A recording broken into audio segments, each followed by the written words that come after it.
From the mountains of central British Columbia to you listening around the world, this, my friends, is Spaced Out Radio. I am your host, Dave Scott, sitting in the captain's chair of SOR headquarters. We welcome each and every one of you to tonight's show, including everyone listening in on our terrestrial affiliates across North America and digitally on TalkStream Live and Revolution Radio. If you want to take a listen to our archives, we have them free for you. All you got to do is go to youtube.com/Spaced Out Radio. Do old Davey the favor, hit that subscribe button. You can follow us on Twitter at Spaced Out Radio and my personal handle at Dave Scott SOR. Our website is spacedoutradio.com, where we have a plethora of features for you, including rocking out to Bumblefoot and reading up on Captain Shirk's SOR Newswire. Tonight's show is brought to you by Chive Charities. Help make the world 10% happier by visiting Chive Charities today. You can find them on our website. For the last few years, the legend of Mothman has moved to the state of Illinois, and the man behind some of the best research into this resurgence of this monster is Lon Strickler. Lon is a Fortean researcher, author, and publisher of the syndicated Phantoms and Monsters blog. His research and reports have been featured on hundreds of online media sources. Lon also has a brand new book out looking into this and other monster reports called Winged Cryptids, Humanoids, Monsters, and Anomalous Creatures Casebook. This can be found on Amazon. Lon's website also, phantomsandmonsters.com. Then at the bottom of hour number 3, I will bring you the SOR Newswire, brought to you by Paranoia Magazine. Mr. Lon Strickler, great friend of this show. Always a pleasure to have you on talking monsters. How you doing? Hey, thanks for having me, Dave. I'm doing fine. Oh, we love it when you are here, my friend. We absolutely love it. Lon, there are so many people out there who would love to get into the world of chasing monsters. What made you head down this direction in life?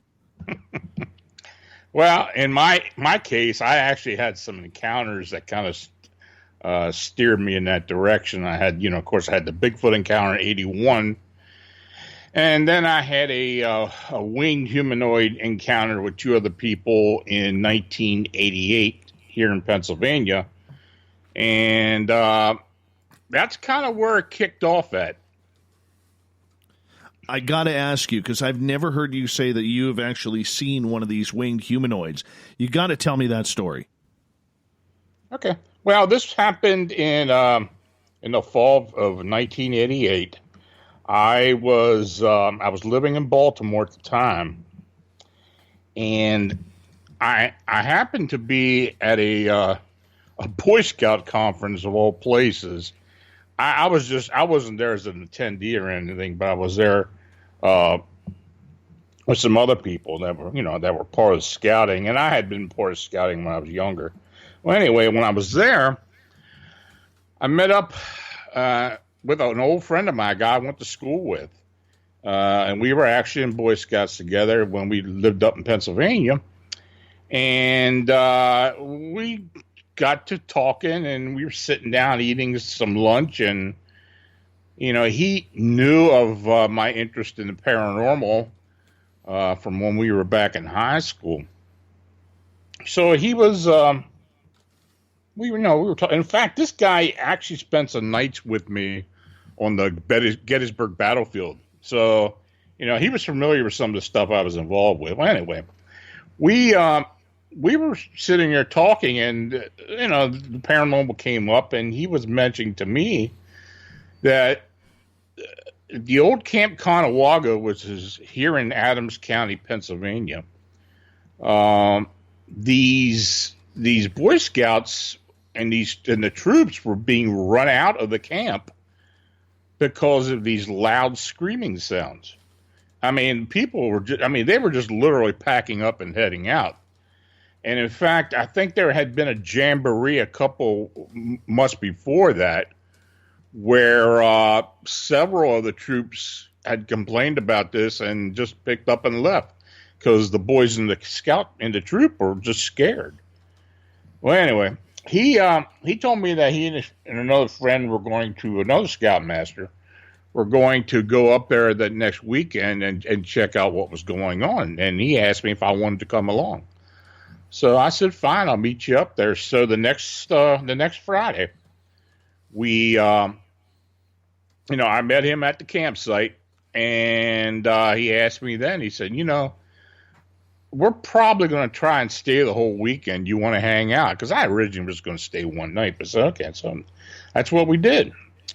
So we hiked into the woods, and we got up alongside the area where the Conewaga Creek and kind of forks off, and this is an area where there's a lot of camping. So we went ahead and set up a campsite. We had each of us had a tent. We had 3 tents. We set it up. And by that time, it was about 6 in the evening, and we just sat around eating, had something to eat, and we're talking around the campfire. Nothing going on that night. We just sat around, didn't hear a thing, see a thing. I had a sense that maybe something was watching you. You kind of get that, that feeling that something may be watching you. Well, anyway, we hit the sacks that night, and nothing going on. Woke up the next morning, and we were sitting around the fire talking, and the other guy who was with my friend and I told us, he said, did you hear somebody walking or something walking around in the campsite? And I did. I had heard, something walking around, but I thought maybe it was one of those guys going out in the woods and relieving himself, but I didn't think anything of it. So, nothing in the campsite was disturbed. So, we just didn't give it another thought. So anyway, we went ahead and decided we were going to do some hiking throughout the woods. And, this area is really thick wooded area, a lot of wildlife. And we were out there, my God, we were out walking around, I guess maybe half a day. We didn't get back till about 6 or 7 that evening. And we just sat around and we're talking football. And, it was getting later. And I guess it was about 11 o'clock, I think. We were sitting there by the fire, and we heard this god-awful screaming sound coming out from deep in the woods. And I didn't know what it was. I mean, I thought maybe first of all, it might have been some type of bird or an owl or something. But, neither one of those guys had any idea what it was. But it was fairly loud, but it seemed like it was far off. So we just sat there and, went back to talking. And then again, we heard this screaming. Now, this time, it distinctively sounded like a kid screaming. It really did. It was really terrifying. And and that's what we all said to each other. I mean, it sounded like someone was out there screaming bloody murder. So we didn't know what to think. We just sat there and, listened and tried to figure out what it was. Well, I'd say about an hour and a half passed, and we didn't hear anything else. So I got up, and I started walking around a bit. And, I kept thinking that, there's something watching us. I just had that strange feeling. So when I got back to them, I told them, I said, look, let's go up the trail a little bit and see if, we see anything. So we all got up, and we walked down the trail. And we were not more than maybe 50 foot away from the campsite. And we suddenly looked to our right. In the creek, something tall and dark was standing in the middle of the creek. I mean, the water at this time was really low, really shallow. And this thing had 2 bright red eyes. Oh, Jesus. And by the time we got our flashlights on this thing shot straight up into the air, got to a certain height, and screamed. And then we heard it scream again as it went away from us. It was kind of going in and out. I mean, we rushed back to the campsite. Those guys were freaking out. They really were. And my friend in particular. I kind of had to prod him a bit to get him to talk to me. We all saw the red eyes. I mean, there was no doubt about that. The other guy did mention that it looked like there were some structures on its back, and I noticed that as well. I mean, there was enough moonlight out there at the time that we could kind of see a good outline of what this thing. And, it looked like it was probably about 6 foot in height. and it did look like it may have had wings on its back, some type of structure. Well, we were there talking a bit, and my friend, he wanted to go back. He wanted to go spend the night in the administration building because he was really freaked. So those two went up to the administration building to spend the night. I wanted to stay around and see what this thing was, because I had no idea what it was. And, I had known about, at that time about Mothman and other winged phenomena, but, I wasn't really that well versed in it. So, I was interested then. And, since that time, I had started the blog several years later, and I actually wrote about this back in 2008, which was 20 years later. I wrote about this sighting, and almost immediately I got a response from a guy that lived downstream from there near a place called Dick's Dam. And he told me, he said, I've been hearing that screaming sound for years, and I had no idea what it was. He verified that screaming would occur every once in a while.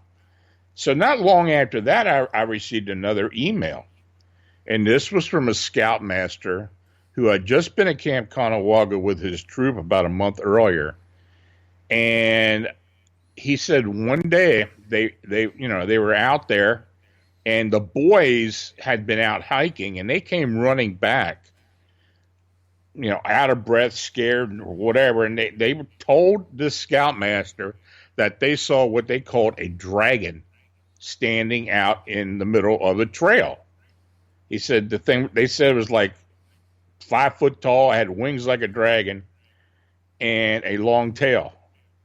Well, he thought they were pulling his leg, So he didn't really buy into it, but he saw my article, and then he was convinced that they did actually see something. So since 2008, I have received 5 credible reports up and down the Conawaga Creek, which probably runs about 12 to 15 miles from Adams County, then bends back eastward and empties into the Susquehanna River. And I've had several sightings along the creek of this dark, 6 foot tall winged creature with red eyes that people keep seeing. And the funny thing about it is what people have been reporting in Chicago seems very similar to what I witnessed back in 1988.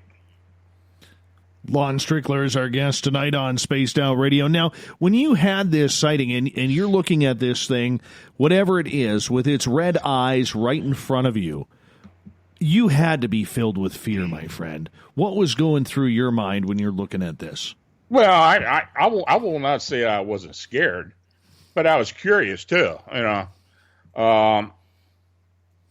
get asked that a lot by people. You say, "Well, you had to be scared." No, I was scared, baby, but I was very curious because I had never seen something like it before. I really never heard much about anything like that.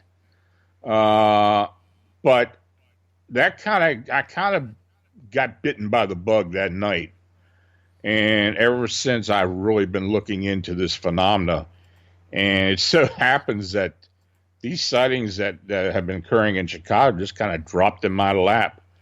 Me and a few others just took the lead on this and went out and tried to find people who had seen this and put the information out there for them to contact us. And it's been a whirlwind since early 2017. So when you saw this, did you think you were looking at a monster, or did you think it was a human at 6 feet that was tracking you and maybe playing some games? I really had no idea what I saw, quite honest with you. It definitely wasn't natural. But, of course, it wasn't anybody out there in a suit standing in the middle of the creek and being able to jettison in the air without flapping its wings. I mean, this thing took off like a rocket. And that's one of the characteristics of a lot of these sightings, that this thing has the ability to just jettison or ascend quickly without flapping its wings, though it has wings. And that's very similar to what this thing did. Lon, what did you know about the Mothman sightings from Point Pleasant, West Virginia at that point? I didn't know a whole lot. I had read John Keel's books. I knew of John Keel, but the only cryptids I had really looked into at that time were Bigfoot. I had my Bigfoot encounter in 1981, and I kind of was going from there. I just really wasn't looking at anything else other than Bigfoot. But after I saw this, and that kind of opened up everything.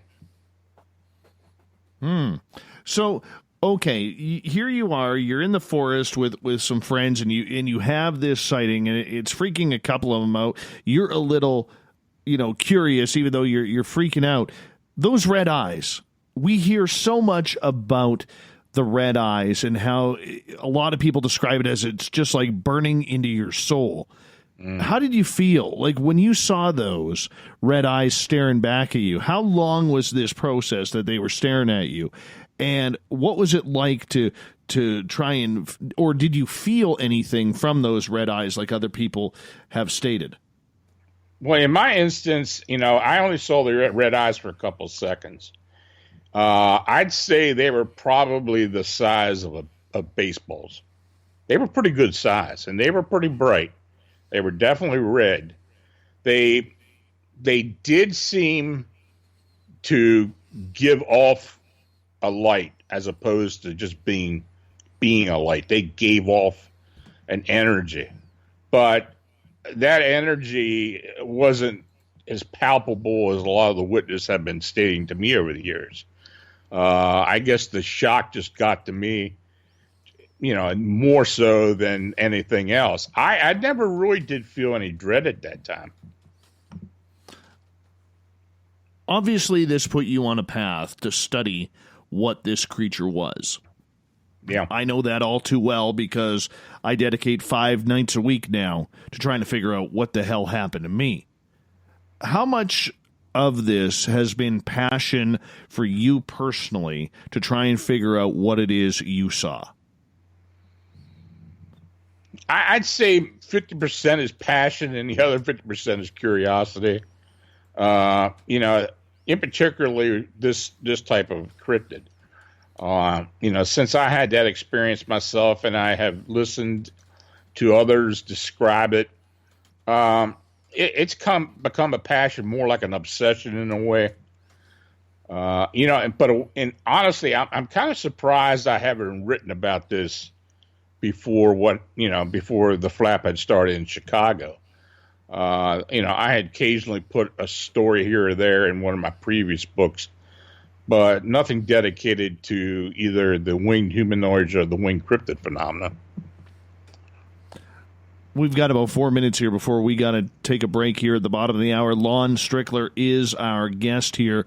Very, very interesting topic indeed tonight as we're talking monsters and cryptids all night long. Lon, as you mentioned, you had a Bigfoot encounter as well. What happened there? Well, this was in the May of 1981. I was fly fishing on the south branch of the Patapsco River about a mile downstream from Sykesville, Maryland.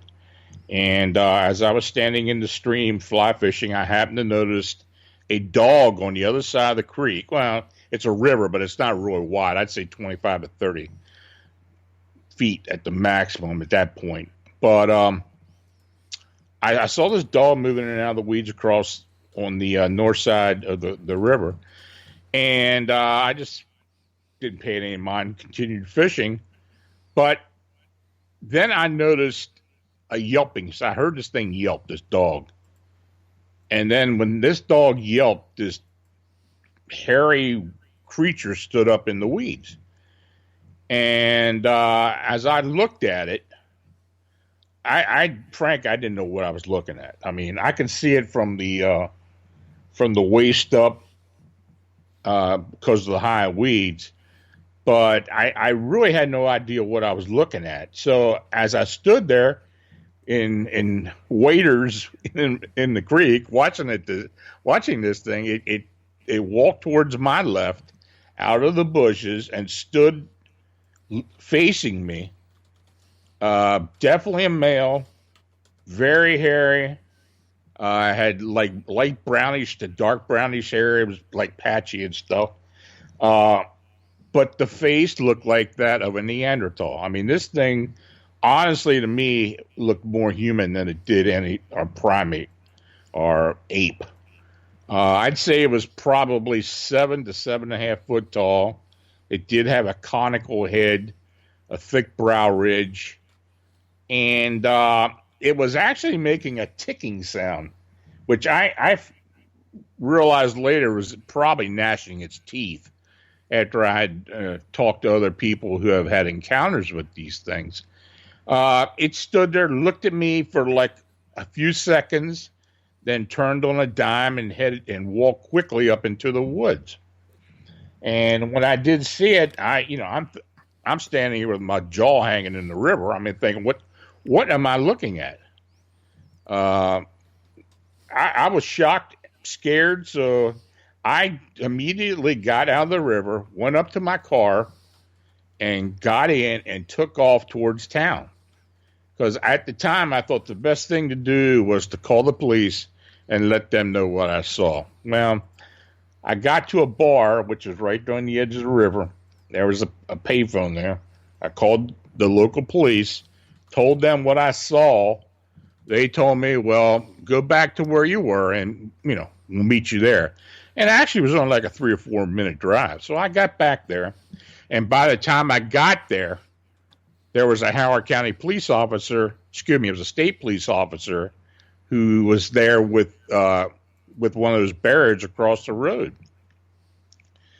And I pulled up and he said, you got to turn around and go back. I said, look, I made the call to Sykesville police and they told me to come back here. He said, well, I don't know what they told you, but you got to go back out. So I backed up and turned around and went home.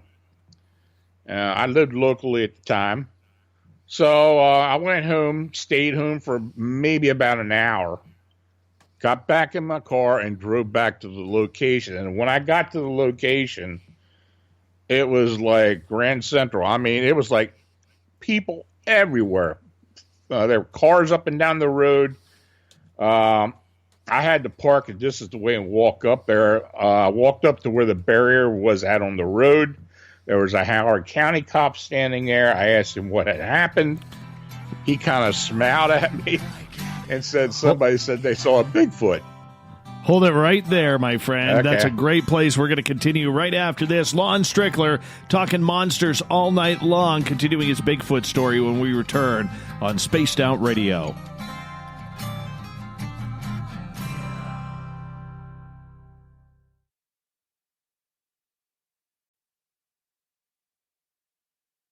Hey, space travelers, this is John Resig, founder of the Chive and Chive Charities. If you know anything about our website, you'd know we like to do things a little differently. We're not some faceless organization collecting money for a nebulous cause. Our donor dollars go directly toward life-improving items. Then we give those items directly to an underdog who needs it most. To become a donor with Spaced Out Radio's official charity, Chive Charities, just go to chivecharities.org/donate. From the heartlands of Canada to beards around the world, we know how to take care of you. Fill your follicles with the Mighty Moose Beard Oil. All our oils and balms are handmade and 100% natural ingredients because we care about your beard. And hey, use the promo code SOR2019 and get your Mighty Moose Beard Oil today. You can check us out on our website, mightymoosebeard.com.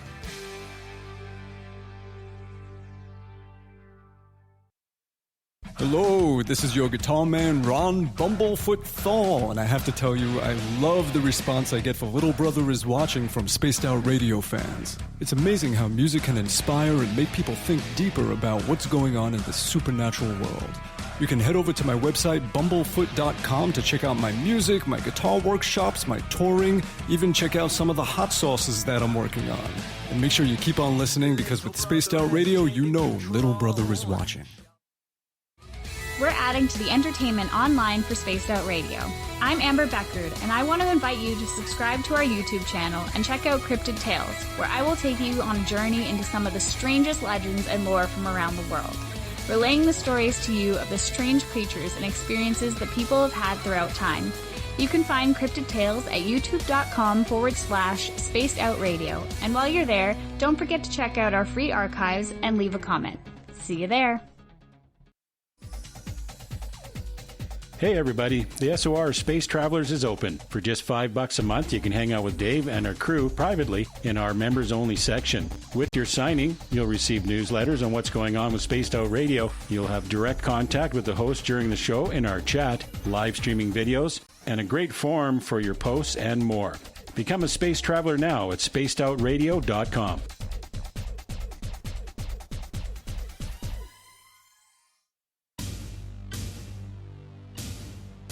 You wanted new SOR gear, and now you can have it. The SOR Vault is fully stocked with t-shirts, hats, hoodies, mugs, and everything in between, with great logos for you to choose from. So head on over to spacedoutradio.com, click on the SOR Vault, and go shopping. Pricing is quite affordable, and you can look good representing your favorite show. So go to our website and pick up your new SOR wear at the SOR Vault today. If you like it hot, real hot, then heat up your meals with Bumblefoot hot sauce. Get your Bumblefoot hot sauce today. The sauce, Bumblicious, and the 4 million Scoville unit Bumble. We're going in hot, real hot, coming out even hotter. Keep the milk nearby and tantalize your taste buds tonight. Bumblefoot hot sauce, available now at kajans.com. Cold drinks, great food, and the best music in Vancouver. The Moose Vancouver is the place to be, open until 2 a.m. nightly. Everything on the menu starts at just $6.95. Who serves food that cheap anymore? At the Moose, you'll never know who you'll run into. Rock stars, actors, athletes. It's the place everyone wants to be. So join us at the Moose Vancouver, the official party bar of Spaced Out Radio. Hello, Space Travelers. It's me again, Carl. Don't forget to join the Space Travelers Club for just $5 a month and follow Spaced Out Radio on Twitter at Spaced Out Radio. Our Instagram, Dave Scott SOR. Our Facebook page is Spaced Out Radio Show. Our archives are free at youtube.com/Spaced Out Radio. Come woo it up with Spaced Out Radio today. Bye!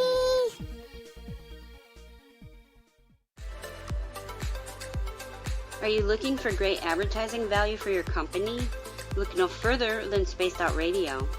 We have a multitude of places to get your name out there, including commercial ads during the show, special promotions, and banners on our website. Our audience is proven to support the companies that support our show. We can make your budget work for you. So for more information, please contact us at sales@spacedoutradio.com. At spacedoutradio.com, we are keeping you up to date on all the news with the SOR Newswire. Captain Shirk leads the team that is bringing you the news of the day and exclusive stories on everything paranormal and supernatural. It's free to read, it's updated daily, and it's right there for you. The SOR Newswire is a one-stop shop for the news of the day. Check it out at spacedoutradio.com today. Need that weekend supernatural fix? Look no further than Spaced Out Saturday right here at spacedoutradio.com. I'm Stacey Edwards. And I'm John Edwards. Each Saturday night, Stacey and I are going to bring you the best in paranormal, cryptids, UFOs, you name it, and we're going there. It's all about the experience and to share the knowledge with all of you. So tune us in every Saturday night on Spaced Out Saturdays, starting at 9:06 p.m. Pacific, 12:06 a.m. Eastern, only at spacedoutradio.com. We're taking Sunday nights out of this world on Spaced Out Radio. This is Michael W. Hall, also known as the Paranormal Lawyer. Together, we're going to go on an exciting journey into the unknown. I'm going to bring you some of the best interviews in the paranormal and supernatural to start your new week off on a freaky note. So tune in to Spaced Out Sundays with me, Michael W. Hall, only on spacedoutradio.com.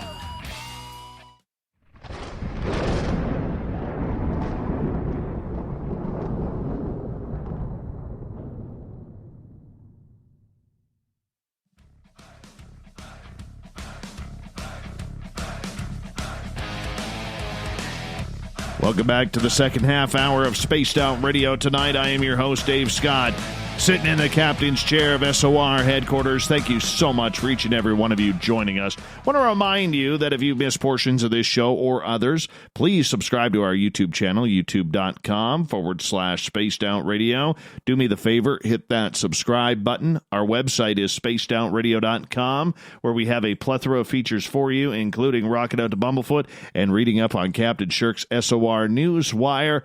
And don't forget to follow us on Twitter at Spaced Out Radio for the show, my personal handle at Dave Scott SOR. From phantomsandmonsters.com, the legendary Lon Strickler is here tonight talking winged humanoids, winged creatures, winged monsters, wing-a-ling. If it's got wings, Lon is checking it out. His latest book, Winged Cryptids, Humanoids, Monsters, and Anomalous Creatures Casebook, is on Amazon right now. You can check it on out. We're talking Bigfoot here, Lon. I mean, here you are. You call the cops. The cop comes down. He comes up to you and says, yeah, some dude called in a Bigfoot with a little bit of a snicker. How did that make you feel? Well, I wasn't going to tell him I was the one who made the call. So, he kind of looked at me and told me this. Said, oh, yeah, somebody saw a Bigfoot. I said, oh, okay. And that's all I said. So I was just watching the activity that was going on. And, there were some guys with some dogs going in and out of the bushes up in the woods. There was a big white tent pitched across the river. And at that time, the feds used to drive these black Wagoneers. And I saw two of those that were parked down below. And, of course, there were some Maryland State Police, some Howard County police cars. So it was a crowd. I mean, there were a lot of people going in and out. So, I stood there for I also heard helicopters. I didn't see any helicopters, but I heard them. So I stood there about 10 minutes, and, I thought, well, I'm not here to talk to anybody, so I'm just going to go on back home. And that's what I did. So when I got home, I called some of the local TV stations in Baltimore, and I talked to the news editors, and I was telling them, each of them, what I had experienced and what was going on. And at the time, they seemed very interested. They told me, well, give us a call back in a day or two, and we'll discuss it. So that's what I did. I waited. And I guess about the fourth or fifth day, I called one of the stations up, talked to the news guy, and he told me, he said, I don't even want to talk about it. I mean, he did not want to talk about it. So I don't know what happened, what he had heard, or he just lost interest, but he just didn't want to talk about it. So normally I don't know if it was a cover-up or what. Normally what happens there, and I can say from my own experience, because when I was in broadcasting school, I had to do this practicum, at Global News Television. And I thought it was just a big waste of time because I knew I wanted to go radio. I mean, when you have a face for radio, it's just very easy to make that assumption that you're going into radio and not television. You know what I'm saying? I wasn't one of the pretty boys or pretty girls. And long story short, I got to say this. I sat at that research desk as a rookie, completely green, and was taking phone calls about, these stories. And we got UFO stories there. We got monster stories, ghost stories, people begging for the camera. And what happens is when that story goes to the editor is the one who either says, is this worth a reporter's time to send a camera down or not? And 9.5 times out of 10, they're going to say no. And I think you got screwed over by that, my friend. That may have been what it was. I mean, I thought of that, but I just, it was interesting, though. I would have liked to have a little bit of verification, though later on, I did, after I got on the internet and such, I did get an email from a Sykesville police officer who verified that he was there that day, and he was aware of what was going on. And but later on, when I did the episode for Monsters and Mysteries in America, the town council was looking into this and checking the records of the police officers, the local police, the police department, and there were no records of this, the call or anything. So weird. Yeah. Weird. Why do you think that is when it comes to cryptids that law enforcement really seem to play down the story? And I'll give you an example up here. I know our forest rangers who drive around. Mm-hmm. They know things are happening in the forest. Sure they've seen it. However, they've been instructed that basically if you want your job or you want to keep your job, best not to talk about it. Why do you think that is? I don't know. I mean, I guess the powers that be, I mean, I don't know if it's, I don't know. It seems to me that they're on the assumption that if they start talking or start mentioning this, that it's going to cause issues as far as people that go out and go into the state parks and such, or start fearing that they may see something like this and they'll end up getting a whole bunch of crank calls eventually. I don't know. That goes on everywhere. Here in Pennsylvania, Butch and I have noticed that for years. Where people make these calls about big cats, mountain lions, and we know they're around. Even down in Maryland was the same thing. I actually saw one in Maryland back in the 80s, and it was definitely a mountain lion. And this was in an area about 20 miles west of Baltimore, so it was in Carroll County, Maryland. But, you call it a DNR back there, they just think you're nuts. I mean, they don't want to talk to you. But I do know here in Pennsylvania, it's the same story. But these upright canine sightings, we have gotten a little bit of verification from game commission officers. And in fact, we had one game commissioner officer who, with his wife and two other couples, actually saw one of these things. So, I guess if you just get the right one, they will acknowledge it. But, that's very few and far between. I've asked the beautiful and talented Butch Witkowski this number of times, and I'll ask you your opinion on this. What is the fear of coming out and saying Bigfoot is real, or we have found evidence? Why are we so afraid to talk about this on a business level? We got thousands of sightings every year. The majority of them are not reported to anybody. It's just people having strange experiences, and they don't want to talk about it anymore because it weirds them out, or maybe they don't know where to report it, Lon. Yeah, but we know there are these officials out there who have evidence, sightings, reports coming on in. I don't understand the fear of it. Explain that to me. I don't know. I wish I could explain it. But, I don't know what is behind the policy, but it seems that every game commission in the country, in the United States, even up in Canada, I suppose, had this, are the same mindset when it comes to cryptids. Bigfoot or anything else that's not supposed to be around. That's just the way it is. It's just like with these like I talked about the mountain lion sightings. I mean, nobody wants to really acknowledge it until maybe someone will see one and it does something. Then they'll say, yeah, well, there's a mountain lion running loose in Chicago, which happened a couple of years ago. Yeah, I mean, they just do not want to acknowledge this. And as far as Bigfoot goes, the reason behind it, I can't explain it. Is it money? Maybe.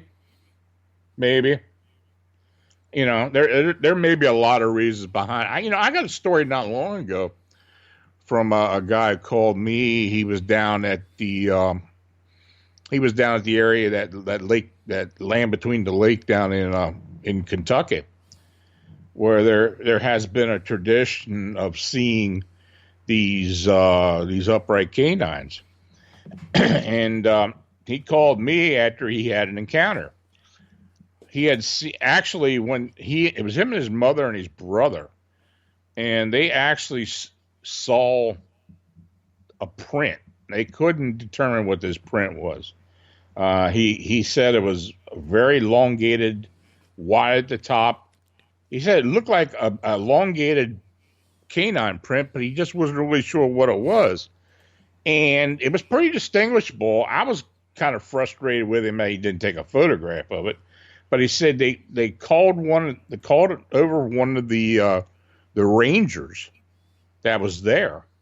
He looked at it and he acted like he didn't want to talk about it. So, they went up a trail. I don't know, just a couple of miles away from there. They were actually hiking in the woods. And they encountered one of these things. They encountered an upright canine at a little bit of a distance, but it was kind of on a rise to where they got a good backlight from the sky of this thing. And he said it was definitely an upright wolf or canine or whatever. And this thing just acted very aggressive, but then backed off. And then ran into the woods. And he said his brother and mother ran off behind him. And they were screaming at him to come with them. Then he said he was standing there watching this thing run in the woods. And then he thought that, well, maybe this thing might back around and cut us off on the trail. So he hightailed it out of there. So he called me that night.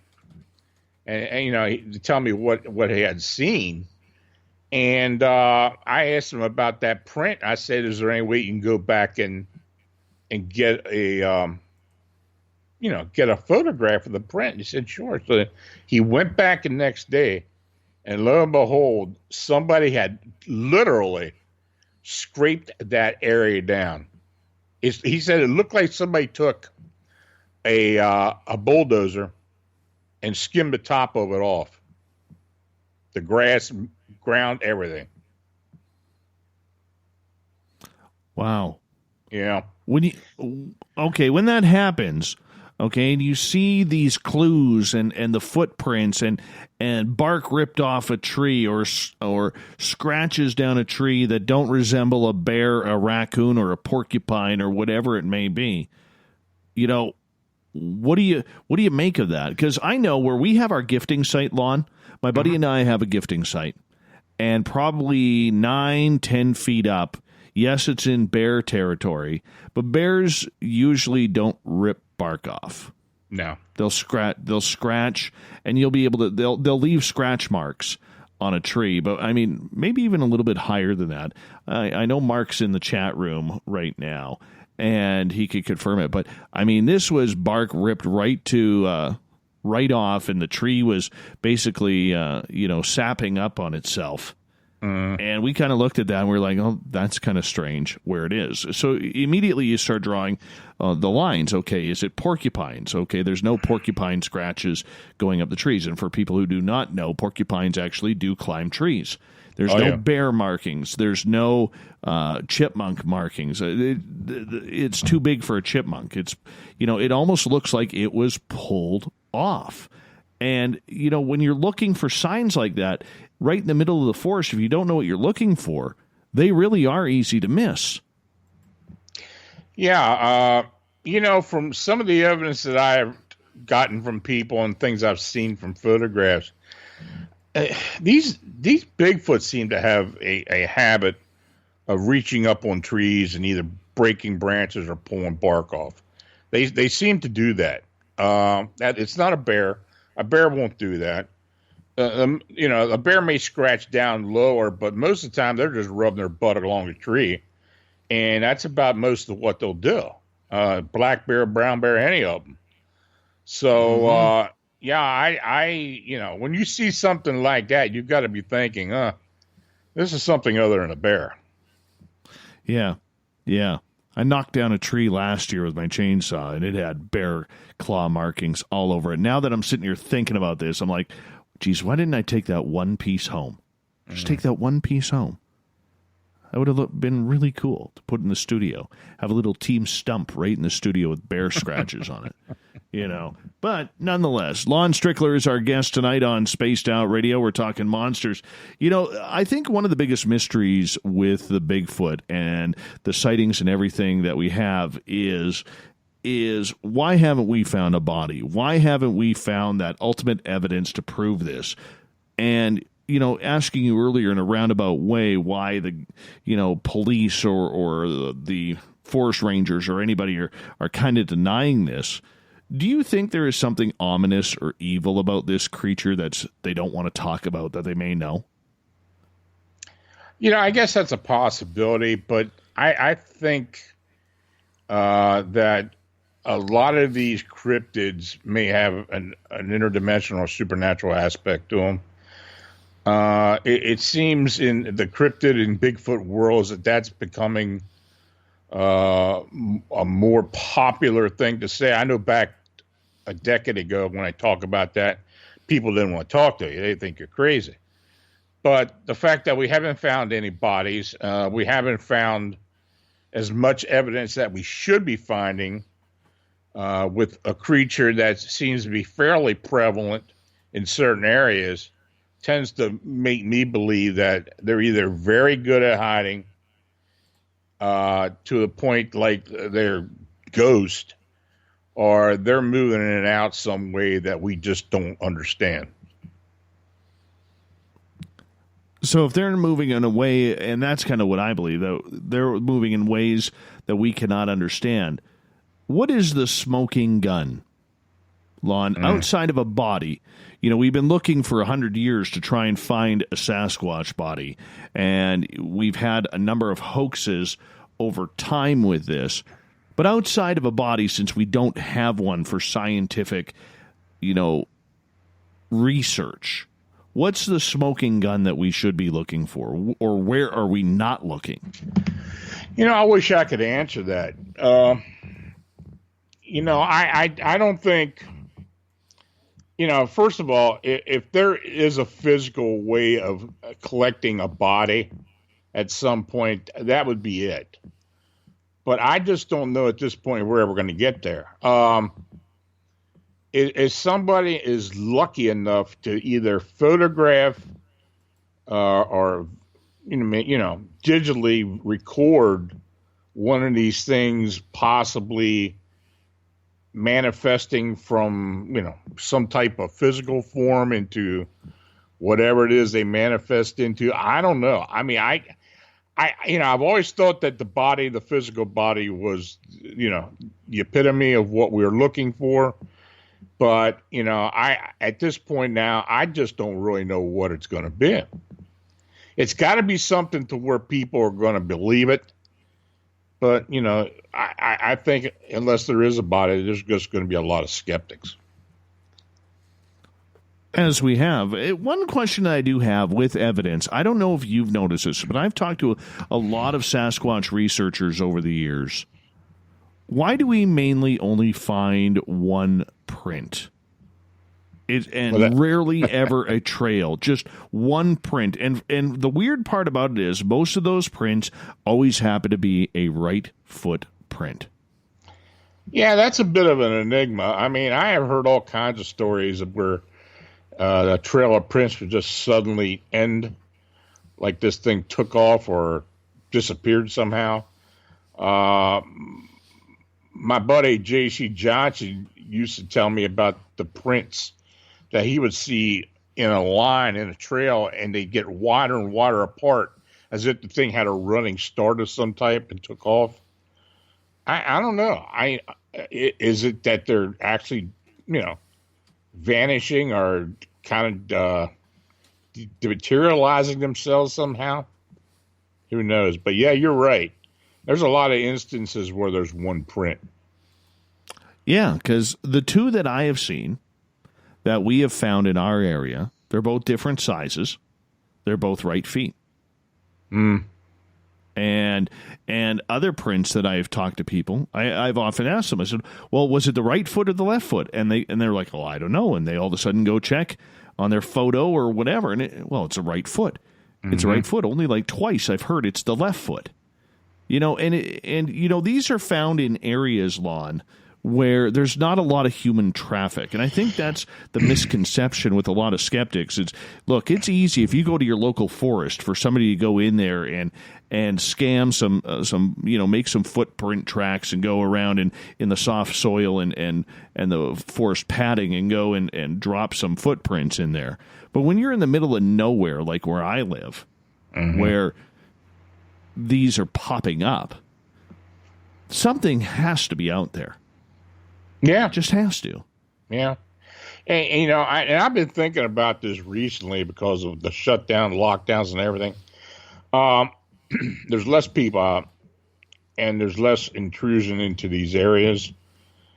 Who's to say that this continues for how long now? And these things start to get a little used to not being messed with or seeing human activity. I seriously think that when we come out of this, it may be an opportune time to see one of these things out in the open if it's in an area where these things are actually corporeal beings. We've talked about that too. Now is the time to see it, as we got about a minute to go here. Now is the time to see it. Yeah. If you can get out to the forest, if you're not fully locked down, get out there. Now is the time with nobody there. I mean, if we could prove it, this is the open window that we've been looking for, is it not? I believe so. Yeah, I believe so. Now we just got to get out there. We just got to get out there. We'll have to see about that. We will have to see. When are you going out? Are you guys still locked down in Pennsylvania right now where you can't move? Yeah, it's pretty tight here. I don't really expect, because I know Butch is chomping at the bit to get out. He's almost ready to gnaw off his leash. Oh man, I'm telling you, he's getting angrier each day. I don't think we're going to be clear to do anything like that till at least June or July. On that note, my friend, we're going to take audience questions, and we're going to learn about your brand new book, Winged Cryptids, Humanoids, Monsters, and Anomalous Creatures Casebook, which can be found on Amazon right now. Lon Strickler is our guest tonight on Spaced Out Radio. He's got a fantastic website coming in at phantomsandmonsters.com. So make sure you come on in and check it on out. Lon Strickler continues with us on Spaced Out Radio into Hour 2 next.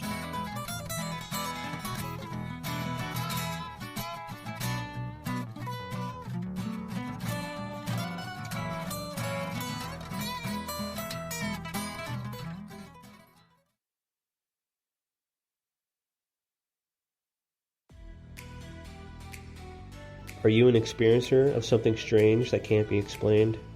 Do you want help finding out what's going on? I'm Ryan Stacy, head of the Experiencer Support Association, otherwise known as TESSA. We've teamed up with Spaced Out Radio to investigate cases filled out in the SOR Sightlines report. We are independent and there's no cost to what we do. All we need is your experience. Let's find out what's happening together on the SOR Sightlines report. We are scouring the world for the most intriguing stories of your day. Take the time to read up on the SOR Newswire, where our team, led by Captain Shirk, will deliver to you some of the best paranormal and supernatural news, along with some stories that will blow your mind from the weird to the wacky.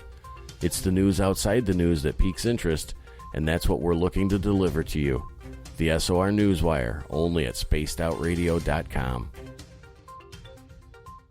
Hey, space travelers, this is John Resig, founder of the Chive and Chive Charities. If you know anything about our website, you know we like to do things a little differently. We're not some faceless organization collecting money for a nebulous cause. Our donor dollars go directly toward life-improving items. Then we give those items directly to an underdog who needs it most. To become a donor with Spaced Out Radio's official charity, Chive Charities, just go to chivecharities.org/donate. The SOR Vault is open for business, and do we have some cool swag for you to pick up? All you have to do is head over to our website and click on the SOR Vault. You have a variety of cool logos to choose from, and put them on anything you want. T-shirts, hoodies, hats, coffee mugs, you name it, we can get it to you. So do your shopping by supporting the store you love. Get your Spaced Out Radio swag at the SOR Vault today.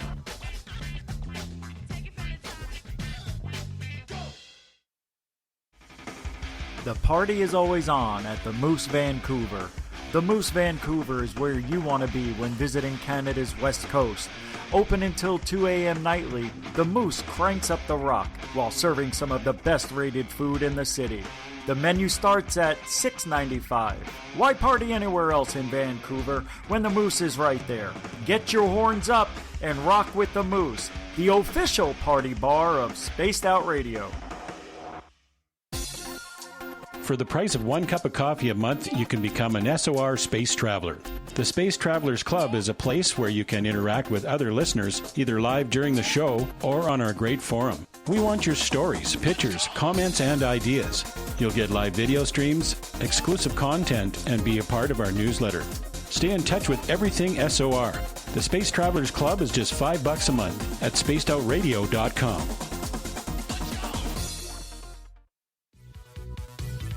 Hello, Space Travelers. It's me again, Carl. Don't forget to join the Space Travelers Club for just $5 a month and follow Spaced Out Radio on Twitter at Spaced Out Radio. Our Instagram, Dave Scott SOR.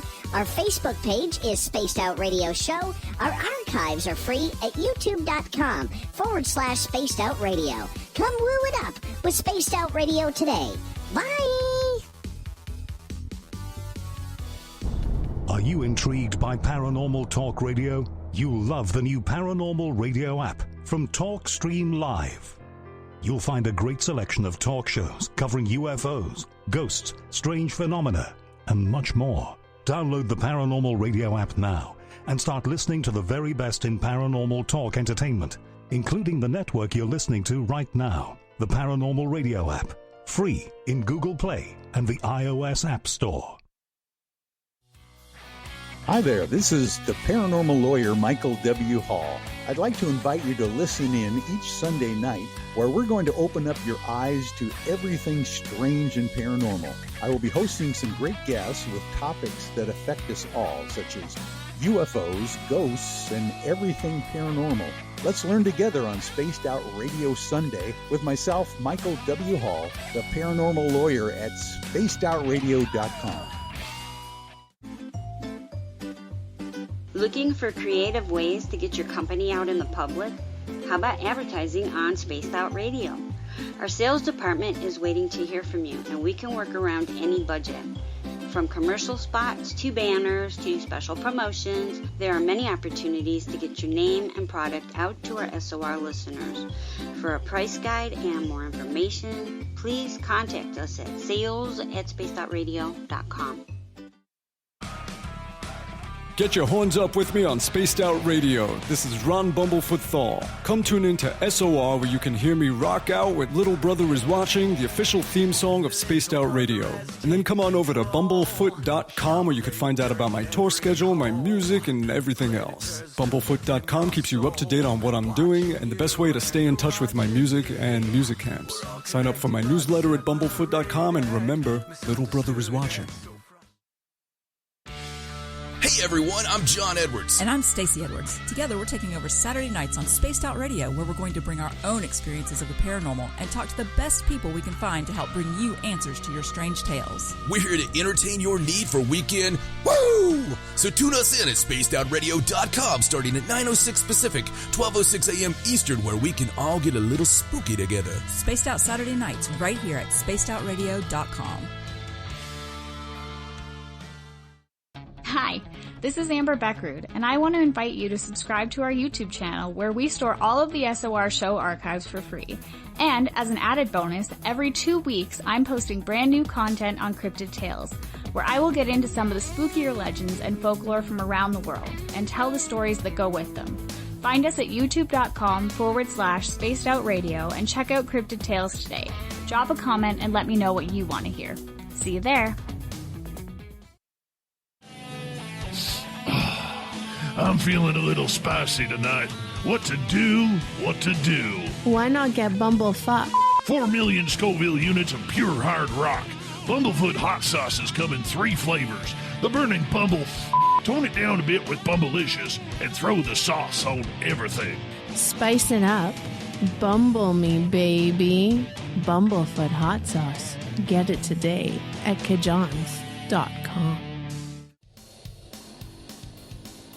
We all know on Spaced Out Radio we love a good beard and mustache, so why not take care of your facial hair with Mighty Moose Beard Oil? Made in Canada, we're taking care of beards and stashes around the world. We use 100% natural ingredients with our oils and balms to make your whiskers feel silky smooth. Use promo code SOR2019 at MightyMooseBeard.com today.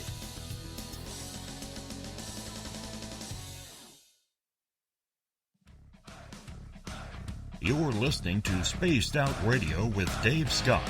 Follow Dave on Twitter at Spaced Out Radio and on Facebook, Spaced Out Radio Show. Welcome back to hour number 2 of Spaced Out Radio tonight. I am your host, Dave Scott. Thank you so much for joining us. We really appreciate you taking the time. We welcome back everyone listening in on our terrestrial affiliates across North America and on the digital side on TalkStream Live and Revolution Radio. Remember, you can check out all of our archives for free.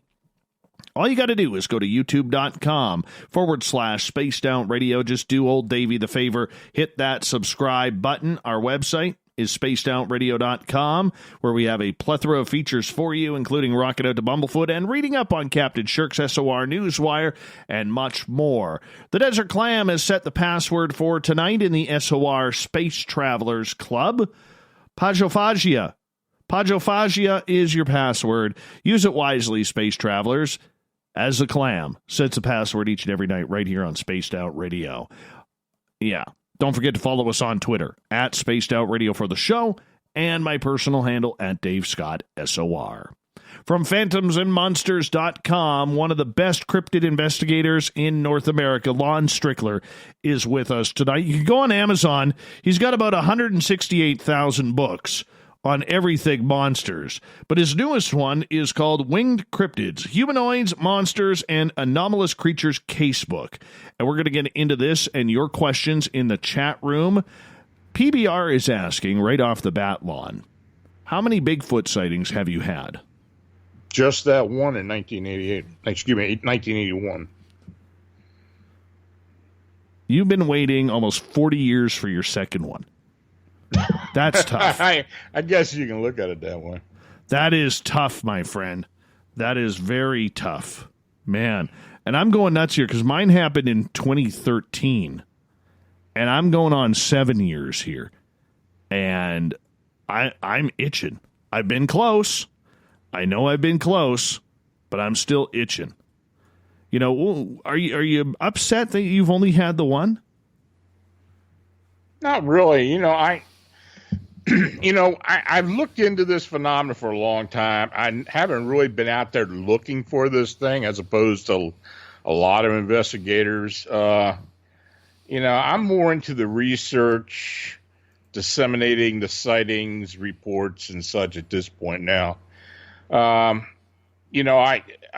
do have a team, the Phantoms and Monsters Fortean research team. We've got people all across North America that are part of the team. A lot of those are investigators that do the work on site, and I kind of leave it up to them at this point. All right.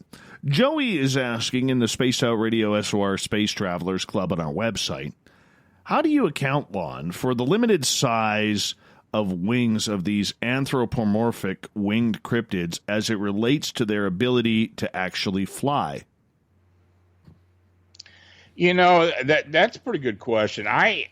The size of the wings, if this was on an actual creature or a corporeal creature, I believe these are supernatural beings. I believe that there's definitely something unexplained as to how they propel themselves. The wings themselves, for the most part, are not either shaped or big enough to give them the ability to move the way they do. That's always been a bugaboo with me about this. We do see them actually flying. Very few times we see them flapping their wings, but we do see them moving at pretty good speeds. But it's most of the time gliding, and the wings aren't moving. That's weird. How would it take off then if the wings don't move? Well, that's one of the enigmas with this. So many times we have seen or have been told that these things can slowly ascend up from a standing position, or will suddenly ascend quickly like a rocket. That's kind of the way people describe it. They have very great maneuverability. Some of those that have been seen in Chicago, especially along the river, have been seen ducking under and above bridges, like it's actually, it does seem supernatural the way they move about. All right, this leads to Gail's question. When the rapid no-wing flapping ascension occurred in your sighting, was there any sound, or did it rise in silence? Oh, no, this thing took off. There was a definite whooshing sound. The wings never came out. However this thing propelled itself up into the air, I have no idea, because the wings were on the back. And we have been told this, the same way people described it as well, that it does literally jettison itself into the air. Now, a lot of times when this happens, it'll get to an apex, kind of hover without the wings, then spread the wings out and let out a screaming sound and then move off. Oh, wow. All right, follow-up from Gail. She says, here's a question I can't figure out. In the dark, you can't tell the color of anyone's eyes. How is it that all the reports of these winged humanoids, including your own sighting, say it had red eyes? Were the red eyes glowing from within? Oh, they're glowing. I mean, I've asked a lot of people this. I know personally that the eyes were glowing. When I asked the witnesses, the red eyes, are they bright? Do they undulate of some type? I had one witness that said that they undulated, kind of faded in and out as it was hovering in front of her. They are very bright. How this happens, we don't know, but they are quite bright. All right. In our YouTube chat, which goes every night, very strong, Laura is asking, are there a lot of sightings or any in Northern California? No, offhand, I can't think of any, though I know there have been. The one winged being we do get more than anything else, and it's in the book, in Central California, the Central Valley area, are these dragons. Literally dragons, big dragons. I have had 2 reports in the same area in Central California of these huge dragons. And what they are, I have no idea. But, we've also gotten the same type of sightings in New Jersey, of all places. So, most of the dragon sightings I've been privy to have happened in either New Jersey or the Central Valley of California. Well, I can tell you this. Seeing dragons would scare the daylights out of me. How the hell are we seeing dragons, man? Those are never supposed to exist, let alone be flying around in the skies. Are we sure it wasn't a kite or anything? Well, the one description of one of the sightings in New Jersey was that there was actually 2 people that saw this thing. The cars, they were on the road. This thing flew over top of them. He told me that the thing was longer than the 2 cars. And it extended beyond that. I asked him he said it looked like one of those medieval dragons you see on TV. says very similar, large wings and such. And he said there was even some physical characteristics. He actually got out of the car and was standing there when this thing flew over the next time, because it came back and went over again. And he said he could feel the actual wind coming off the wings. So the guy in the other vehicle, he took off because he wasn't getting out. But he did. He said he felt the air coming off the wings of this thing. All right, let's move on to another question. Kevin is asking, are they fairies or angels? You know, some people do believe that there is some connection there, some type. You know, are they alien, non-terrestrial beings? I think it's very possible. I personally myself believe they are a summoned being, that something on our earth plane has summoned them to come in certain areas. In fact, I believe the Mothman of Point Pleasant was actually a summoned being, just because of the location and the rich history of the native people that exist there, and all the paranormal activity that has happened there, especially around the West Virginia Ordnance Works.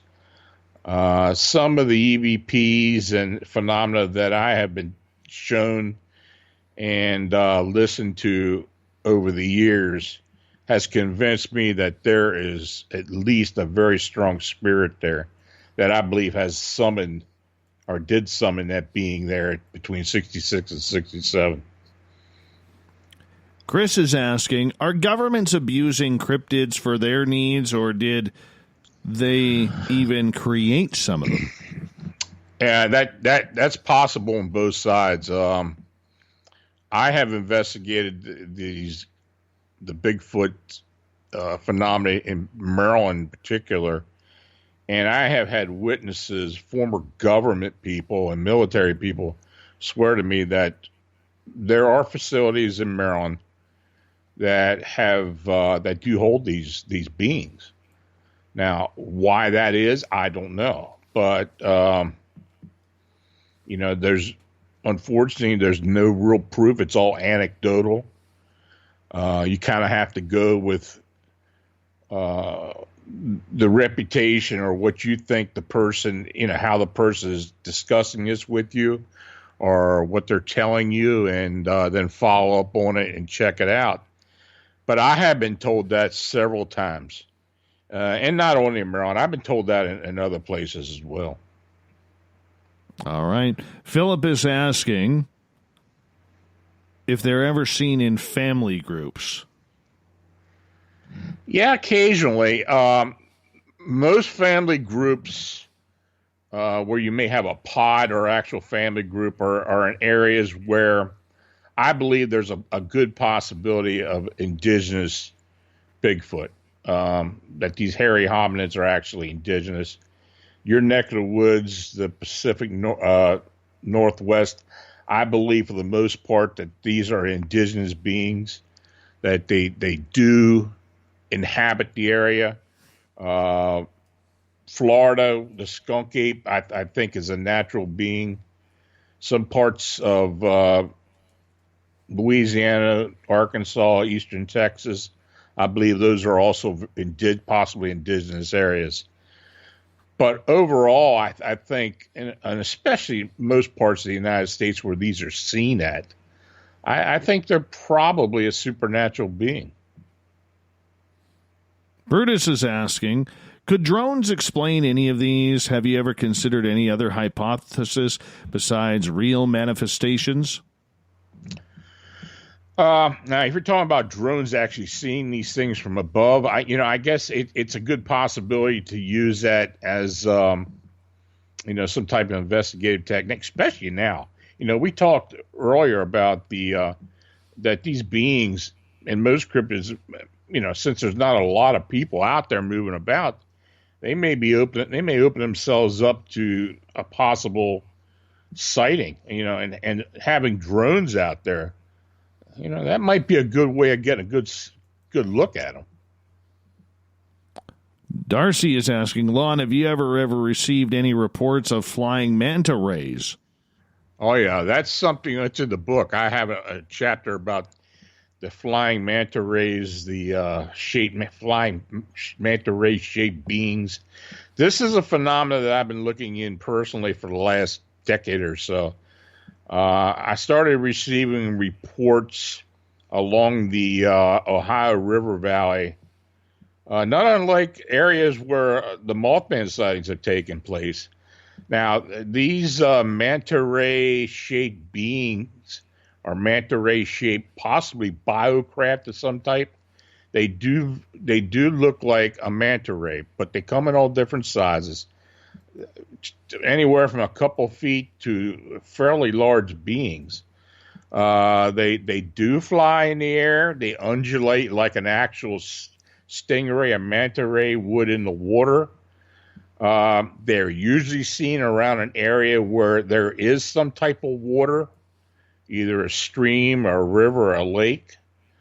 I have had sightings along the Ohio River Valley, Virginia. I had one in California. I had one in Long Island, and a couple in Kentucky and Tennessee.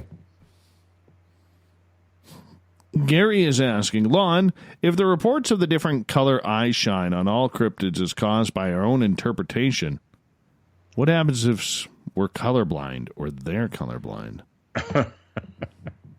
That's getting a little deep. I don't know. That's a hard one to kind of answer. It does seem that specific cryptids do have specific types of either eye shine, a hue of eye shine, or in particular, like the upright canines. Most of the time, they're described with like a yellowish type of eye shine. Bigfoot, anywhere from a like an orangish to red eye shine. So I don't know. I mean, it just does seem. And look, we don't get this eye shine just characteristic on all sightings. This is something that will occasionally pop up, but in the cases where it is described, it's pretty profound. You're listening to Spaced Out Radio with Lon Strickler. Tonight we're talking all things cryptid, and I think we got one or two more questions here before we have to. We'll take this one, and then we're going to get into your book, which is Winged Cryptids, Humanoids, Monsters, and Anomalous Creatures Casebook, which can be found on Amazon right now. I got to ask you from Greco here, are there any flying Bigfoot, dogmen, or lizard people? We did have a report of this was actually in Woodstock, Illinois, and we had 3 sightings of this Bigfoot-like creature that had wings. Now, I don't think anybody actually saw the thing flying, but the descriptions were pretty similar, and the encounters were very close. So they got a good look at this thing. We did get a couple prints that we believe were valid prints in the snow, because this happened in the wintertime. There have been various types of cryptids with wings. Linda Godfrey wrote about the bat squatch sightings up in around La Crosse, Wisconsin. For years, those had been seen. There are other types of maybe hairy hominids or smaller hairy creatures that have had wings. But yeah, the actual Bigfoot with a wing, that's something that was reported to us. And in fact, one of the reports was made to the local police department, and my colleague Tobias Whalen got a FOIA report of that actual call through the police. Oh, really? What did that have to say? Well, the police officer went out there and looked at the location, and the witness basically told him that he saw a Bigfoot with wings. He didn't know what it was, but it was in the very similar location as to one of the other reports, a previous report. And he had not heard of the report. And there was another one outside of town, not far away from there. But yeah, this, that's what he told the cop. All right. Question from Philip. Is there some type of human activity that certain cryptids seem to be drawn to? I think they're all curious. I know Bigfoot is. I have talked to people who said that they'd either have a group and they'd be taught, like at a picnic or something, or they'd be cooking food, and they'd get curious and they'd come up to the group at a distance, of course, but they would be seen. I think some of these winged humanoid sightings in Chicago may have been precipitated because of either group activity or someone had actually drawn its attention. So yeah, I think that's very possible. All right, you got a brand new book out, and I kind of joked at the beginning that you got about 186,000 books out there, but I mean, it seems like you're popping out a book every 3 or 4 days. I don't know how you do it with as much information that you do, and I mean that with all due respect and compliment, my friend. You've written about everything from cryptid encounters to Bigfoot to Dogman to the bipedal canines, aliens, disclosure. You've jumped into the fray big time with all of this, Lon. How do you do it? Where do you find the energy, as we got about 45 seconds to go here before we go to break? Where do you find the energy to write all of this? I guess I get my energy from the people who make the reports. I'm committed 100% to this. I do the blog every day. I take reports from people directly by phone or email every day and talk to people. It's at the point now where I feel kind of obligated to put it out there. And, I guess it's a labor of love. You don't almost have to do as much as I do with it. I hear you there. Lon Strickler is our guest tonight. We're going to get into his book next. Winged Cryptids, Humanoids, Monsters, and Anomalous Creatures Casebook. This is going to be a good one, everyone. And you want to make sure that you check it on out. You can find the book on Amazon. Lon's website is phantomsandmonsters.com. It is always updated. A great source of information for everything that is weird and strange happening around the world. More with Lon Strickler on Spaced Out Radio coming on up.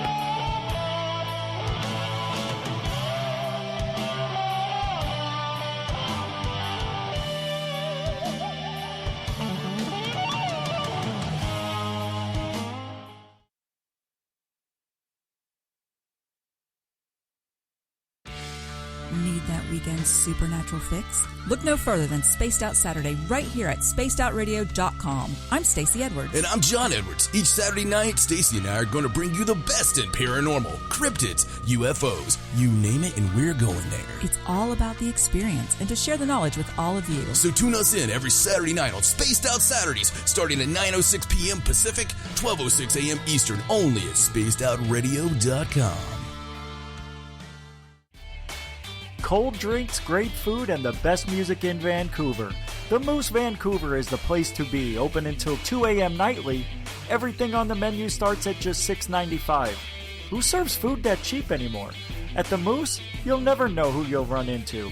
Rock stars, actors, athletes. It's the place everyone wants to be. So join us at the Moose Vancouver, the official party bar of Spaced Out Radio. From the heartlands of Canada to beards around the world, we know how to take care of you. Fill your follicles with the Mighty Moose Beard Oil. All our oils and balms are handmade and 100% natural ingredients because we care about your beard. And hey, use the promo code SOR2019 and get your Mighty Moose Beard Oil today. You can check us out on our website, mightymoosebeard.com.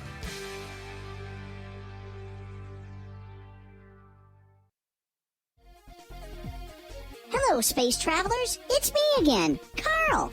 Don't forget to join the Space Travelers Club for just $5 a month and follow Spaced Out Radio on Twitter at Spaced Out Radio. Our Instagram, Dave Scott SOR. Our Facebook page is Spaced Out Radio Show. Our archives are free at youtube.com/Spaced Out Radio. Come woo it up with Spaced Out Radio today. Bye!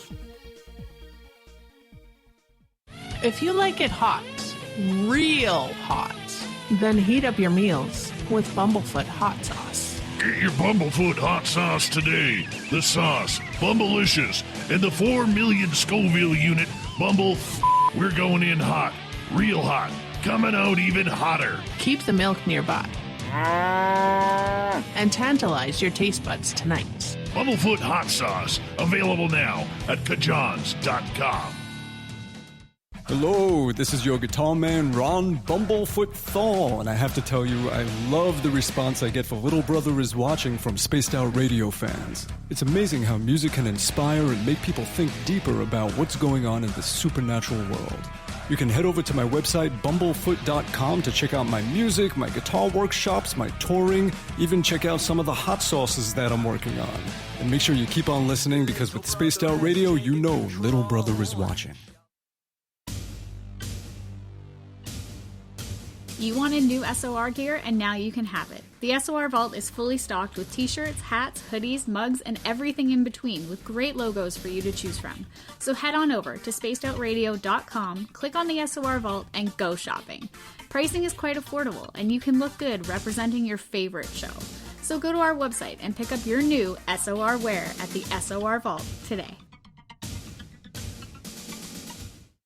Hey, space travelers, this is John Resig, founder of the Chive and Chive Charities. If you know anything about our website, you know we like to do things a little differently. We're not some faceless organization collecting money for a nebulous cause. Our donor dollars go directly toward life-improving items. Then we give those items directly to an underdog who needs it most. To become a donor with Spaced Out Radio's official charity, Chive Charities, just go to chivecharities.org/donate. We're taking Sunday nights out of this world on Spaced Out Radio. This is Michael W. Hall, also known as the Paranormal Lawyer. Together, we're going to go on an exciting journey into the unknown. I'm going to bring you some of the best interviews in the paranormal and supernatural to start your new week off on a freaky note. So tune in to Spaced Out Sundays with me, Michael W. Hall, only on spacedoutradio.com. At spacedoutradio.com, we are keeping you up to date on all the news with the SOR Newswire. Captain Shirk leads the team that is bringing you the news of the day and exclusive stories on everything paranormal and supernatural. It's free to read, it's updated daily, and it's right there for you. The SOR Newswire is a one-stop shop for the news of the day. Check it out at spacedoutradio.com today.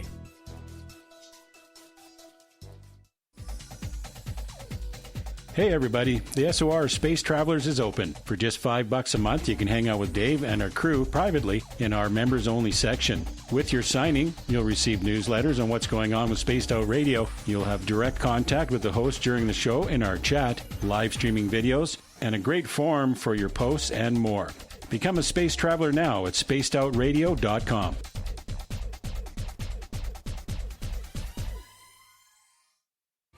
We're adding to the entertainment online for Spaced Out Radio. I'm Amber Beckrud, and I want to invite you to subscribe to our YouTube channel and check out Cryptid Tales, where I will take you on a journey into some of the strangest legends and lore from around the world, relaying the stories to you of the strange creatures and experiences that people have had throughout time. You can find Cryptid Tales at youtube.com/Spaced Out Radio, and while you're there, don't forget to check out our free archives and leave a comment. See you there. Are you looking for great advertising value for your company? Look no further than Spaced Out Radio. We have a multitude of places to get your name out there, including commercial ads during the show, special promotions, and banners on our website. Our audience is proven to support the companies that support our show. We can make your budget work for you. So for more information, please contact us at sales@spacedoutradio.com.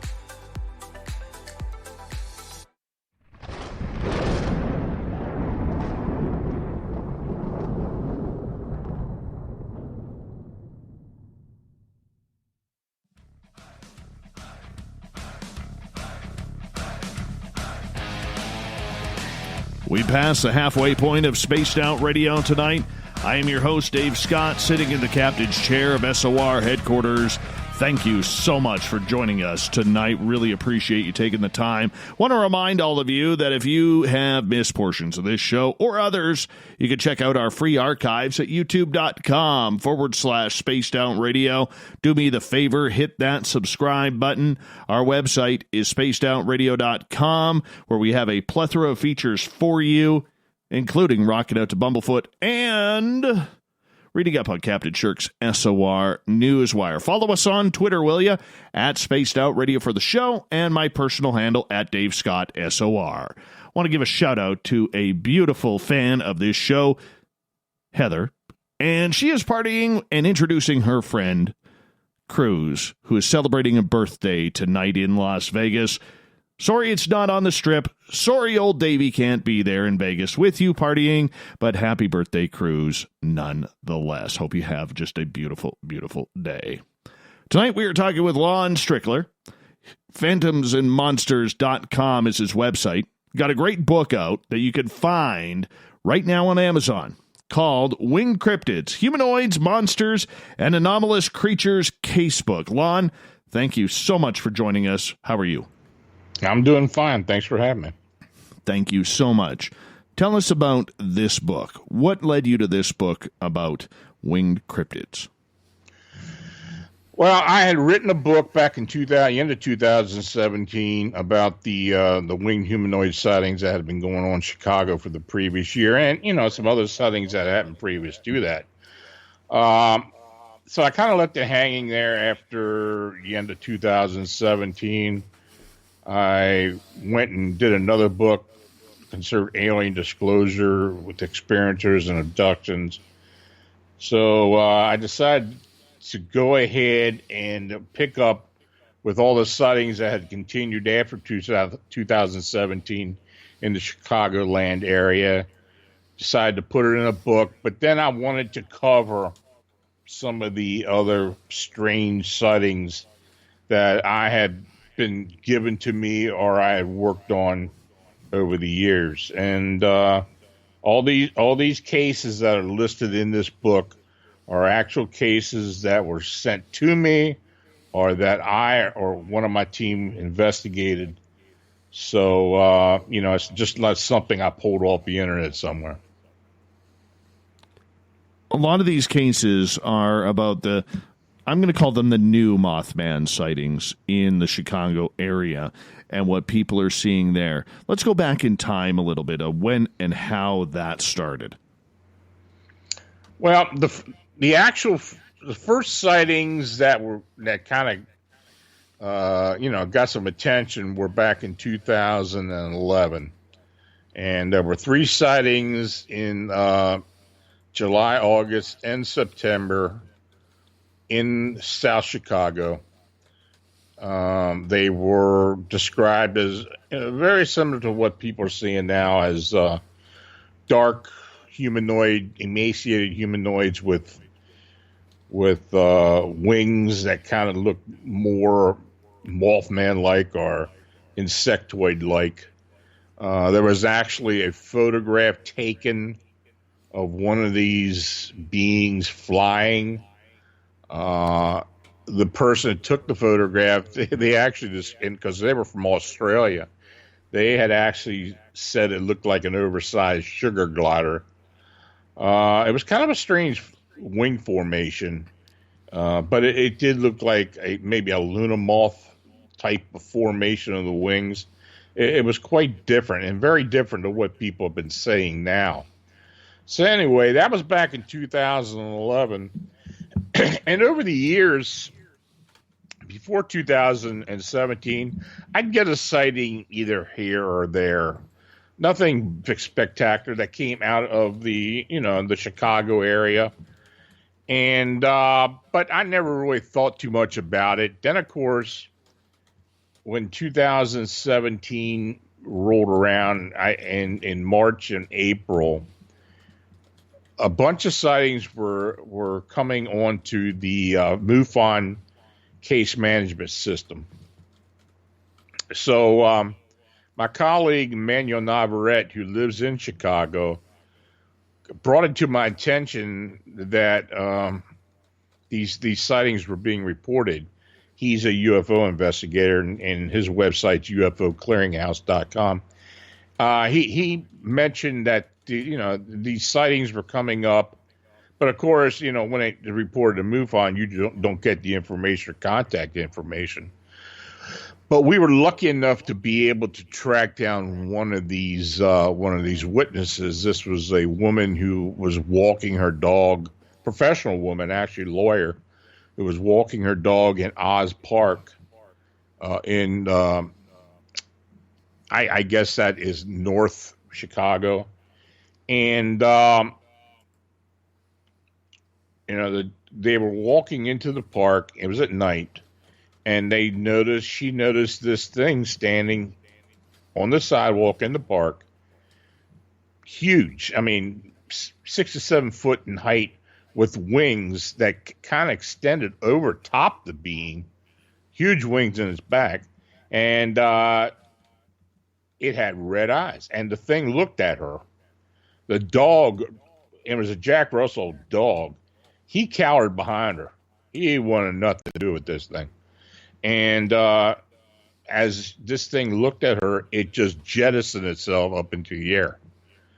The wings never came out. And then when it went up into the darkness, she heard it screaming. So that was her that was her report to MUFON.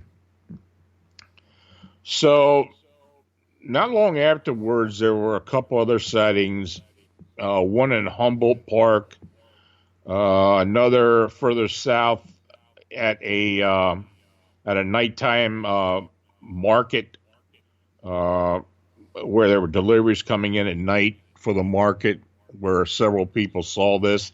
They called it, now these two sightings were called Lacusas, or like a bat, like a owl man. And the description was very similar to a huge owl that had humanoid features to it. 6 foot height, owl-like wings with possibly feathers, and red eyes. So this kind of evolved. I guess the first 3 or 4 sightings came directly into MUFON. So we put it out there onto Google. I started running an advertisement on Google for basically, that if you see a winged humanoid or some being that people are calling the Chicago Mothman, to contact me. Well, we started getting these calls, but most of the calls were coming from people who had seen it and then actually found my information after they had Googled it, after Googling flying man, flying being, or whatever. The witnesses did not know of any of the earlier sightings, and that continued on for a long time. I don't think I had the first witness who had any inkling of what had been going on until maybe midsummer, maybe like 40 sightings later. The sightings in Chicago were kind of scattered, but there were some locations where many of the sightings were being, taken at. The Navy Pier along Lakeshore Drive in Chicago, there were a lot of sightings. There were some sightings near the Adler Planetarium by several people. Then in neighborhoods, the Little Village neighborhood in Chicago, I believe, and we had 9 sightings in 2017. Lincoln Park was another hot spot. So, it did seem that, to me personally, that there was actually more than one being showing up. In fact, I did believe and still believe that there were possibly 3 different winged beings of some type that were showing up anywhere from northwest Indiana, which really isn't that far from the Chicago limits, up into the the Illinois state line up into Wisconsin. And since that time, these sightings have kind of migrated out beyond the city, though we still do get sightings in the city. And particularly since October of last year, we have been getting a lot of sightings in and around O'Hare International. Do you think it's the air traffic that is having these sightings with the Mothman that's maybe intriguing it? Because, I mean, let's face it, O'Hare is the most busy airport in North America. I mean, that's dangerous. Yeah, it is. And that might have something to do with it. But I do believe at this point, especially with the sightings in Rosemont and the suburb of O'Hare and O'Hare itself, I kind of believe there's either a UFO or extraterrestrial connection with that. Why? And I say that because there was a sighting in Rosemont to where the witness, and she was a very credible witness, said that she was out at night. She couldn't sleep. I don't know if it was because she had some type of inclination or something, but she went and did something that she usually does. She walked out to the park, which is near her residence. She was sitting in the park. It was at night, and there was a building in the park near the waterfalls that had a light above the building, and she said she saw a 6-foot-tall winged humanoid, an alien gray, and 2 female humanoids together. And, of course, when I was first told this, all kinds of stuff going on in my head, because this is the first time we've really had any type of multiple entity together like that. Well, anyway, what really set her off was as she was watching these beings, there was a bright blue flash of light, and the other 3 beings vanished, the gray and the 2 female humanoids, and the winged being walked off and literally took off, flapping its wings.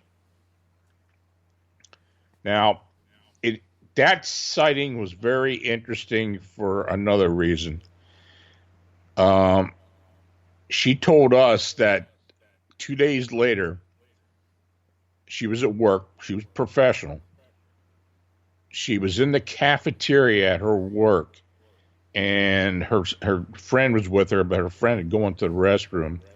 This individual, who was a man that had like a dark coat on, walked up to her and asked her about her sighting. Now, she hadn't talked to anybody, she hadn't talked to anybody yet. She had sent us an email, but she hadn't talked to anybody. And she had put some description. Now, I don't believe the email was either picked off somewhere or I don't know. But anyway, this guy insisted with her that she not talk to anybody about this but him. The gentleman, it was definitely a man. He just wore a coat, no hat or anything. She really said she really couldn't get a description of him. He was just kind of like, I don't know, I guess it shocked her when it happened more than anything else. And when she asked him who he was, he just turned around and left. So, that had us intrigued. I mean, we were getting these sightings in the Rosemont area, very near O'Hare. And, of course, we were getting these within days and weeks of each other. But it did seem like there was something to do with the airport involved. Well, anyway, we started getting reports in the airport property itself. The first real substantial report was actually taken and seen by a TSA officer. And it was at night. He was driving his security truck around one of the cargo areas, and he came upon, and there's like a drainage stream that runs into property. And he said he drove up on this, what he thought was a man standing in the drainage stream. And he thought he was in there relieving himself. So he stops the truck, gets out, walks down there, and yells to the guy. He said this thing turned around and looked at him with the red eyes and the wings. And then he realized this was no man. And this thing kind of moved off and took off. We also later had another sighting from another security guard who was hired by one of the cargo companies. That they, by this time there were other people trying to sneak onto their property because of these reports. The airport personnel, the airport managers, they were all aware of these sighting reports around the airport. And they were definitely telling their employees, because we were told, they were telling the employees not to talk to anybody. And, when the employees would question them or what it was, they said it was probably just a big owl. That was their explanation. Well, anyway, one of these security guards was out patrolling his area, one of the cargo areas. And it was actually not far from the tarmac because there was a fence there between the cargo area and the tarmac. And he saw what he thought was a man standing there observing flights coming in and out. When he got out and looked, again, we have a winged humanoid just standing there looking at him. And he said it literally scared him to death. He did not remain. He ran back up to his truck and took off.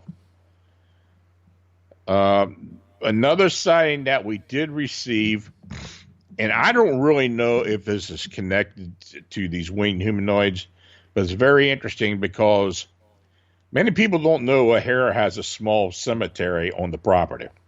It's called Rest Haven Cemetery. It's by one of the cargo areas on the west side of the airport. This cargo area worker was out about 1 o'clock in the morning taking a smoke break.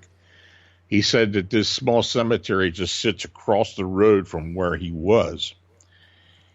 And he said he literally saw an oval, brightly lit oval UFO quickly move above the cemetery and just hover above it.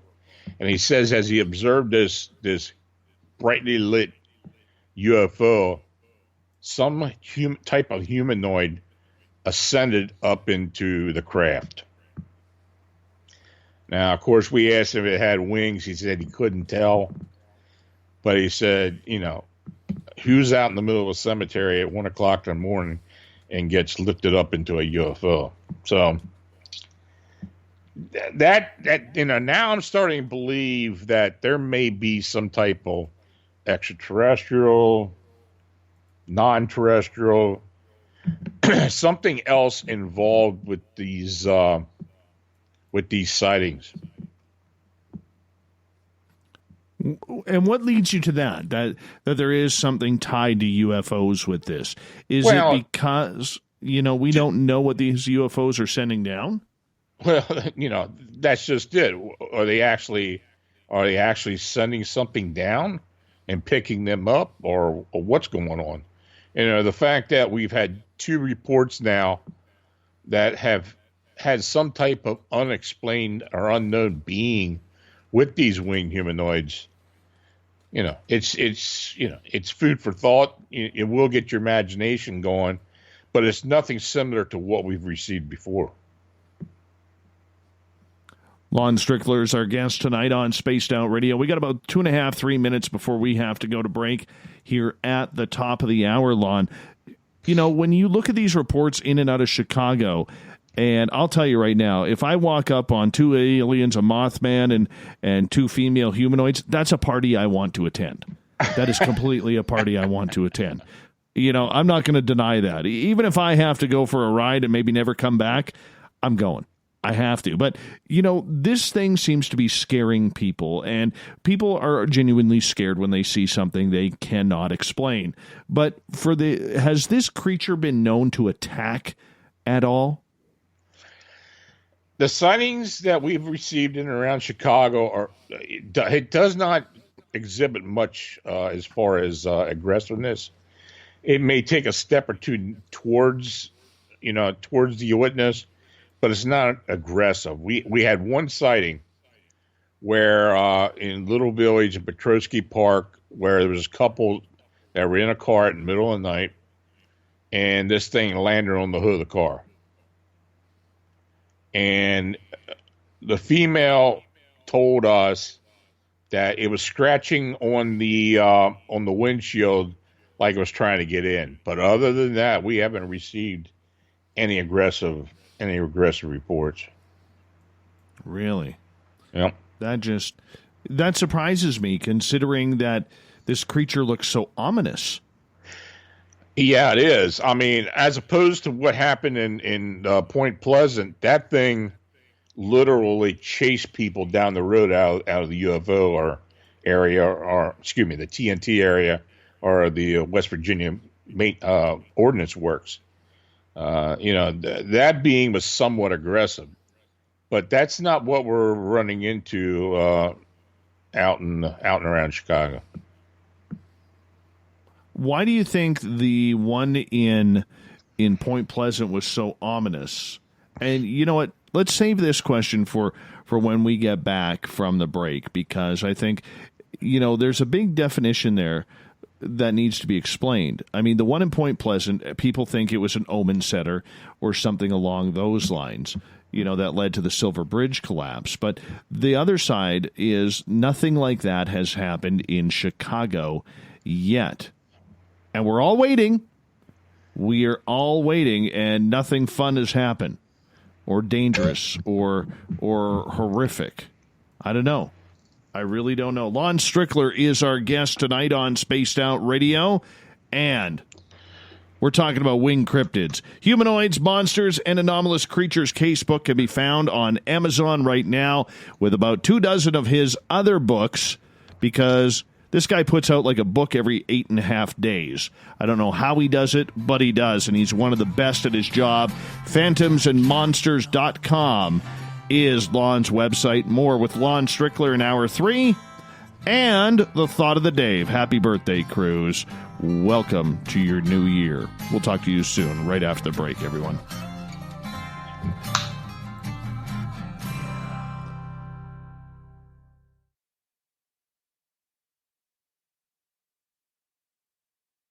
So, you love talk radio? Then you'll love TalkStreamLive.com. TalkStream Live is always on, 24/7, with the best streaming talk shows. Find your favorite talkers and discover some new ones. It's free, readily available online or on mobile with any smartphone or tablet. Finding your favorite talk shows all in one place has gotten a whole lot easier. Just go to TalkStreamLive.com. Be sure to download the free apps from Google Play or the iTunes App Store. The party is always on at the Moose Vancouver. The Moose Vancouver is where you want to be when visiting Canada's West Coast. Open until 2 a.m. nightly, the Moose cranks up the rock while serving some of the best rated food in the city. The menu starts at $6.95. Why party anywhere else in Vancouver when the Moose is right there? Get your horns up and rock with the Moose, the official party bar of Spaced Out Radio. We are scouring the world for the most intriguing stories of your day. Take the time to read up on the SOR Newswire, where our team, led by Captain Shirk, will deliver to you some of the best paranormal and supernatural news, along with some stories that will blow your mind from the weird to the wacky. It's the news outside the news that piques interest, and that's what we're looking to deliver to you. The SOR Newswire, only at spacedoutradio.com. Hello everyone. This is Ryan Stacy from the Experiencer Support Association, otherwise known as TESSA. We're glad to team up with Spaced Out Radio to help investigate your experiences on the SOR Sightlines Report. Together, we'll investigate the strange sightings and occurrences you've had. We're looking for answers just like you. So fill out a Sightlines report on the Spaced Out Radio website and let's figure out what's going on together. Hi there, this is the paranormal lawyer Michael W. Hall. I'd like to invite you to listen in each Sunday night where we're going to open up your eyes to everything strange and paranormal.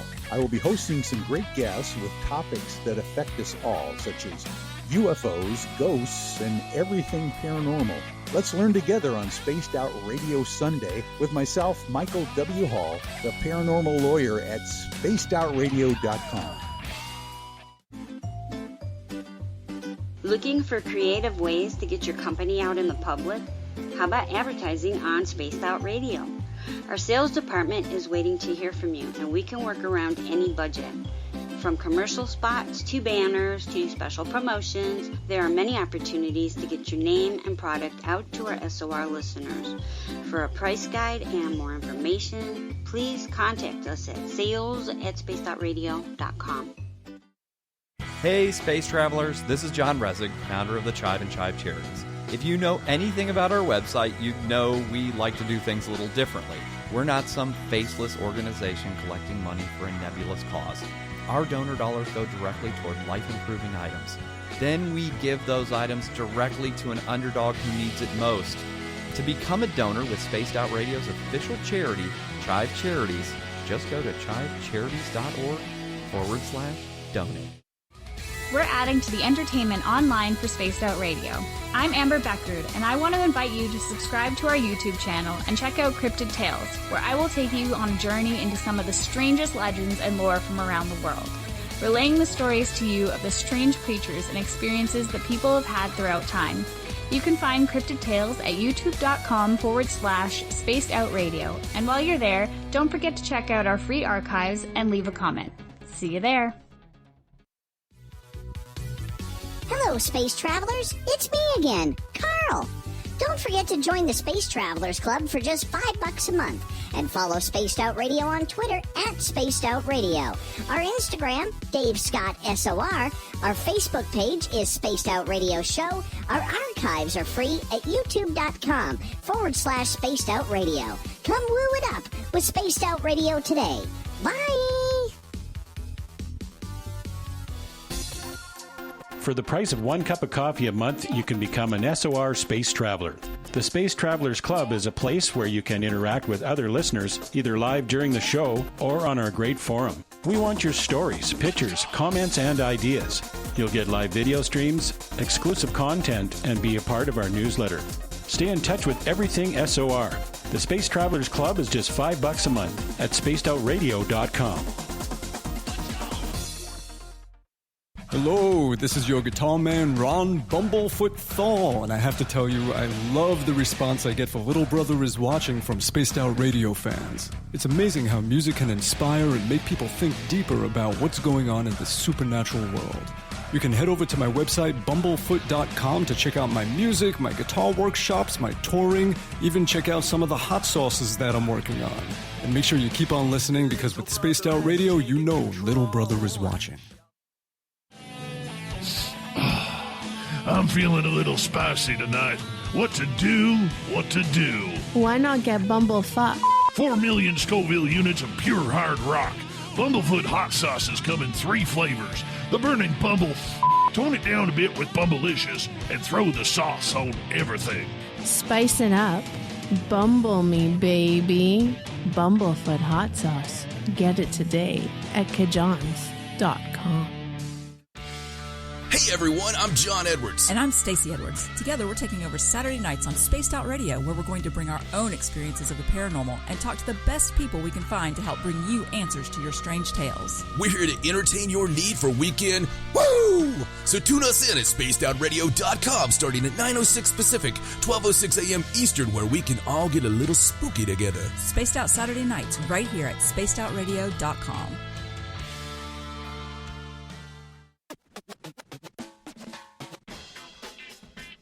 The SOR Vault is open for business, and do we have some cool swag for you to pick up? All you have to do is head over to our website and click on the SOR Vault. You have a variety of cool logos to choose from, and put them on anything you want. T-shirts, hoodies, hats, coffee mugs, you name it, we can get it to you. So do your shopping by supporting the store you love. Get your Spaced Out Radio swag at the SOR Vault today.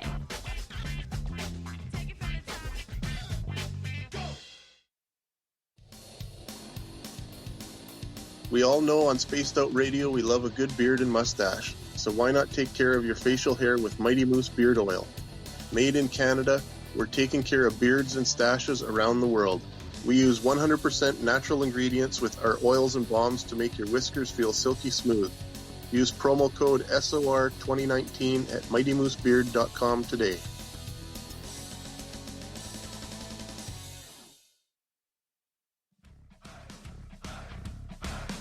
Would you like to connect with us?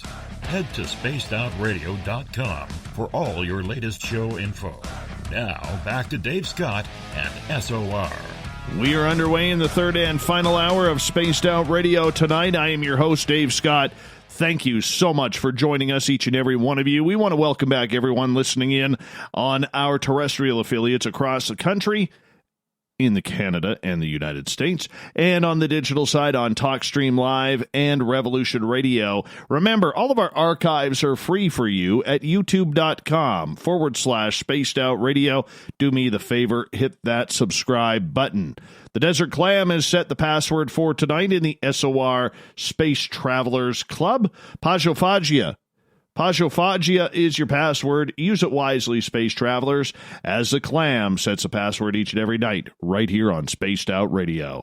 Our website is spacedoutradio.com, where we have a plethora of features for you, including rocking out to Bumblefoot and reading up on Captain Shirk's SOR Newswire. For the final time tonight, we introduce Lon Strickler. Phantomsandmonsters.com is his website. He's got a great site out and a brand new book called Winged Cryptids, Humanoids, Monsters, and Anomalous Creatures Casebook. It is on Amazon, all with his other books as well. And Lon, right before the break, I got to thank Josh in the chat room for hitting me the reminder because I forgot to write it down. But right before the break, I was asking you about people thought at Point Pleasant, when the original Mothman sighting started in the 1960s, that it was some kind of a creature of omen before the collapse of the Silver Bridge. And now, with all the sightings that are in Chicago, there's nothing. There's been no disasters, nothing to prepare for. Are these two different creatures? Can we say that the creature in West Virginia was not some sort of omen demon? Yeah, I don't really buy into the Harbinger portent of doom thing. I think the sightings in Point Pleasant, like I said earlier, were some type of summoned being, either a sentinel, some type, I don't know. That's what I believe. It seemed to be very aggressive in that one area, the TNT plant. Where it would chase people out down the road out to the main highway. But as far as it being a harbinger, there were some people who said that they saw this winged being above the Silver Bridge before it collapsed. I guess the same evening. But I think it had a lot more to do with the circumstances surrounding all that death in a small town. 46 people lost their lives that night. And what invariably happens when there's a tragedy like that, especially in a small town, people are looking for excuses as to why it happened. And I think that's the reason for the Harbinger theory. Of course, John Keel kind of expounded on that. I don't know. I don't believe it. For years people have talked about there being a winged being seen before a tragedy. The only instance where I know that there was some type of winged being seen before a tragedy or a disaster was at Chernobyl. And there's documented evidence that this, what they called the Blackbird of Chernobyl, was seen flying above the plant several days before the meltdown. And that's the only instance I can really find of, something being seen before that. They talked about Fukushima and there being angels or winged beings above the power plant. The bridge collapse in Minneapolis, they talked about seeing a being, but I haven't really found any evidence other than possibly what happened in Chernobyl. That is strange. Very, very strange. Renee wants to know because, and this is kind of a fun question for the night. All right, and we debate this with all of our guests now. What's your thoughts on eating breakfast meals for dinner? I love it. My wife and I used to love doing it, have breakfast for dinner. We seriously, we'd cook the eggs, bacon, waffles, pancakes, or whatever. Yeah, that was kind of a tradition with us. I swear I'm the only one arguing the point that breakfast foods are for breakfast. That's why they're called breakfast foods. Now my chat rooms are going to have a heyday with me on this one. I thought we were on the same team, but I guess not. I guess not. But let's continue on with the monster sightings and the winged humanoids and monsters. What else in your new book are you looking into for these flying winged? Is it mainly about the Chicago situation, or is there others out there that we're just not seeing or are lesser known? Well, there has been a long history of pterosaur or pterodactyl type sightings all around the United States, actually. And there have been many sightings, again, in Illinois. Illinois seems to be a hot spot for winged cryptids. There have been these pterosaurs. There have been thunderbirds, or huge gargantuan winged cryptids. There's a lot of it that goes on in Illinois. Now, why that is, I don't know. But I had gotten investigations on that. Gargoyle sightings, which I guess can tie into the winged humanoid.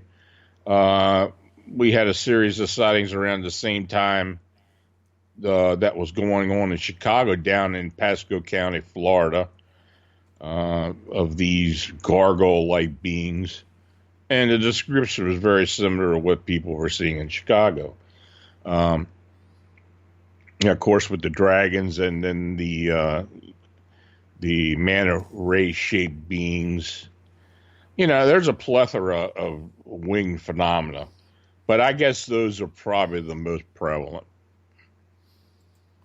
Pterodactyls are something, I know there are reports here in British Columbia of these pterodactyls. I know they have been seen in Texas all the way to the Philippines, and they believe there is a migration route between Mexico and Texas flying all the way across the Pacific. How often are these seen?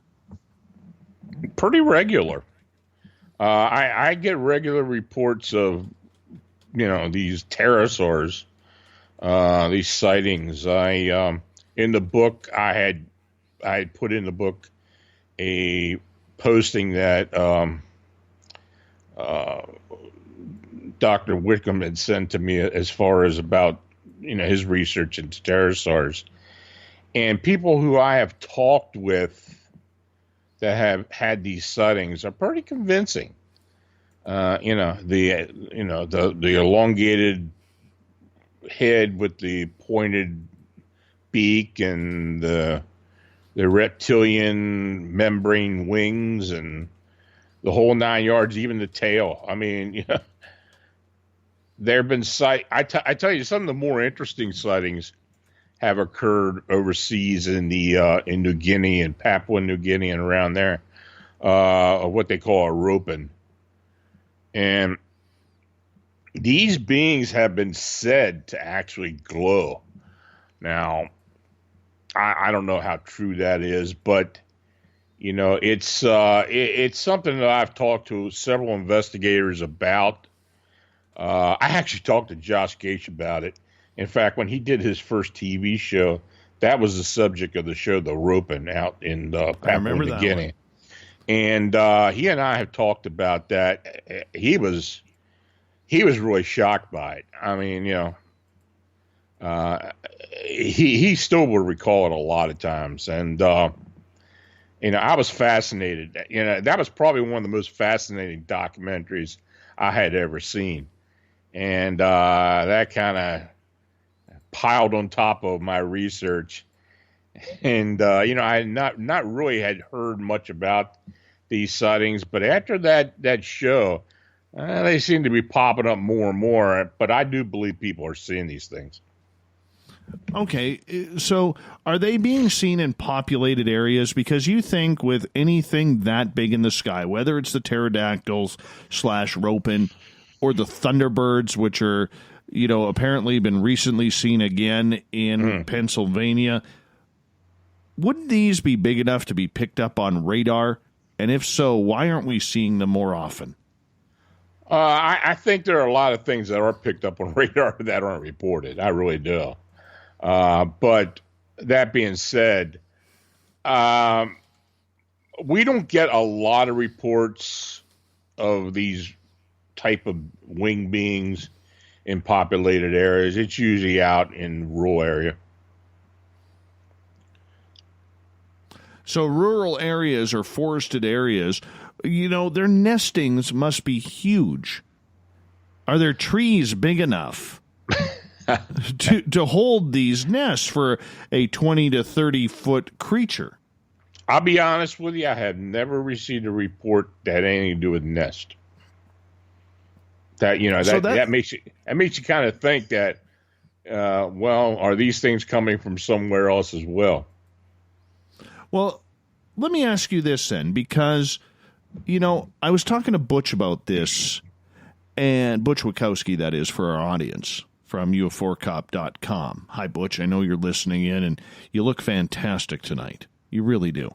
But nonetheless, talking to a lot of about Butch about this with a lot of these sightings, what's the chances that somebody is actually not seeing the creature in real time, but maybe seeing some sort of, I don't know, portal from a time previous where these creatures flew around? Or some type of residual being. Yes. Yeah, I think that's very possible. Yeah, I do. I've talked to several researchers about that, and there are reports that this very well may be true. You know, Nick Redfern talks about this woman who actually was out in a park in Seattle and actually saw a saber-toothed tiger manifest in front of her. Well, you know, it's either a portal or this is some type of residual energy that suddenly decided to show up. But, you know, I have heard other stories and other reports very similar to that. So, you know, is it coming from a rip into the between worlds, between realities? I guess it's possible. But, you know, at this point right now, we really don't know what a lot of this is. I hope I live long enough to be able to find out. I really do. Well, so do I, because there are rumors north in British Columbia here that one First Nations community has actually lost members of its community to this creature that has been taking them for food. Yeah. Like, this is a man-eater, allegedly, these pterodactyls are roping. I had a pretty interesting sighting from Vancouver Island of one of these huge pterodactyl-type beings. You know, pretty close and personal, too. And I've had other people who have had cursory sightings of large birds on Vancouver Island as well. So, you know, is it actually a relic being that's able to live in a very very highly wilderness area, like, you know, British Columbia or Vancouver Island. I guess it's entirely possible. I mean, you know, Bigfoot, just like a lot of other cryptids, seem to show up in these areas. So, yeah, I mean, it may be a relic. My goodness. You know, I mean, the way you look at it with these creatures, whether it's pterodactyls, whether it's Dogman, Bigfoot, it all comes down to they have to have some sort of breeding ground, breeding areas. Is this where we need to be focusing on, or can we even find that? I mean, heck, we've been studying great white sharks for a few decades now, and we can't even figure out where they have their breeding grounds. They just show up. Is this kind of the same way here? I think it could be. You know, I think it very well could be. We like to think we know everything, but in reality, we really know very little. When it comes to the oceans of the world, we just know nothing, quite frankly, as compared to what's really going on out there. I think a lot of that can translate into terra firma too. I mean, you know, you get these high wilderness areas. We just really have no idea what's going on out there. What do you think is going on? No, I don't know. I'd like to think that there are some indigenous beings out there, but I'm at the point now where I just don't think that's realistic to believe that entirely. You know, you're always going to have researchers and investigators that believe the flesh and blood only argument theory, but I think most of us are open-minded enough to believe that there's something else going on out there. Well, if we want to believe it, and you know, I believe there's a lot of this going on. I really do. I believe in Bigfoot because I've seen it. All right. I know that there are people that I have met that have had Dogman encounters, and who am I to say, oh, no, you haven't. No, you haven't. You know, but when it comes to a lot of these cryptids, whether it's the pterodactyls or sea monsters like the Ogopogo or Champ or Nessie or Chupacabra, or some of these more or less known or popular type creatures, how do we know they're really real and it's just not someone's figment of their imagination? Well, I guess a lot of that comes into evidence. I mean, you know, you can get photographic evidence, but that can be interpreted in a lot of different ways as well. I guess it all boils down to what we said before, physical evidence. But until someone gets an ironclad photograph, film, any ironclad proof of the actual existence of these beings or entities, and there's going to be questions, and there's going to be skeptics as well. Are you tired of the skeptics? Yeah, I really am. I really am. I try to be cordial. I try to be cordial with them, but I'm at the point now I just don't have a whole lot of time to argue with them. I don't blame you. I mean, you know, I guess it comes down to, you know, what's wrong with having an open mind? Why the harsh debate? Because for many people, they take this debate very seriously, because whether or not they want the truth, whether or not they believe, whether or not they are standing right there and nothing ever happens to them, but other people right in front of them are having some sort of experience, we always see this anger that comes out of those who are complete disbelievers because they haven't had the experience on their own. Mm-hmm. Is there a way that the two sides could ever come together? You know, I doubt it. Frankly, I have met people who I know were diehard skeptics until they had an encounter.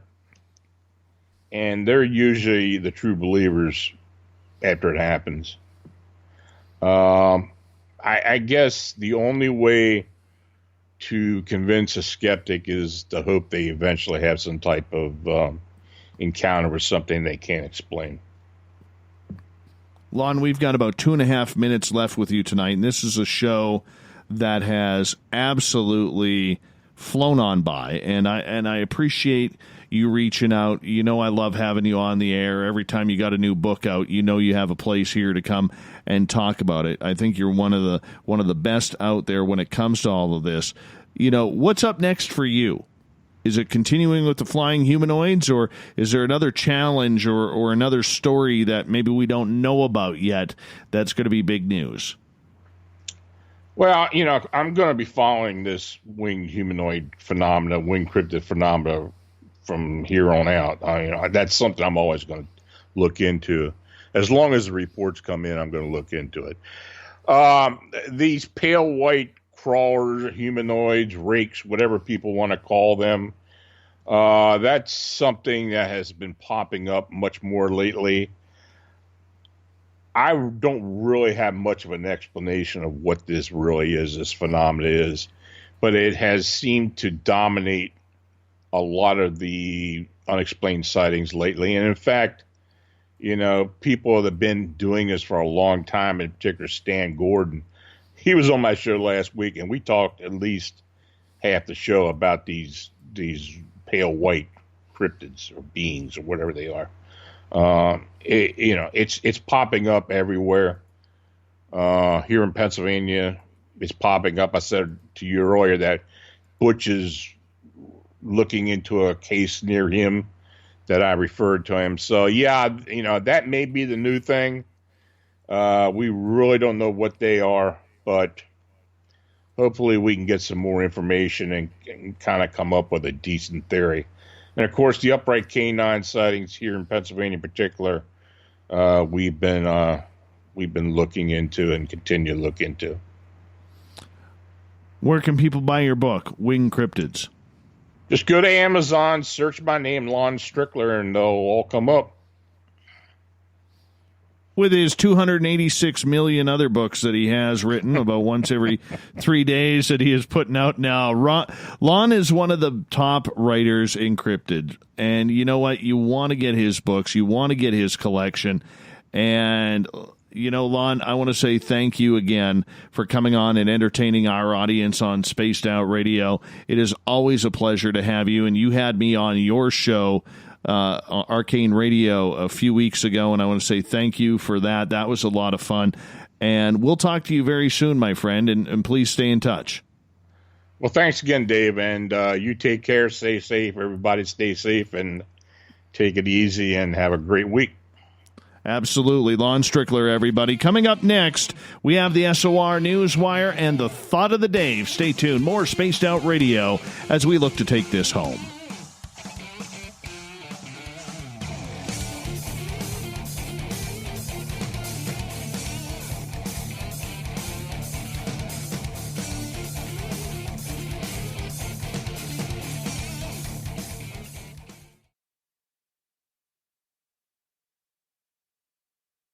Hello, this is your guitar man, Ron Bumblefoot Thorne, and I have to tell you, I love the response I get for Little Brother is Watching from Spaced Out Radio fans. It's amazing how music can inspire and make people think deeper about what's going on in the supernatural world.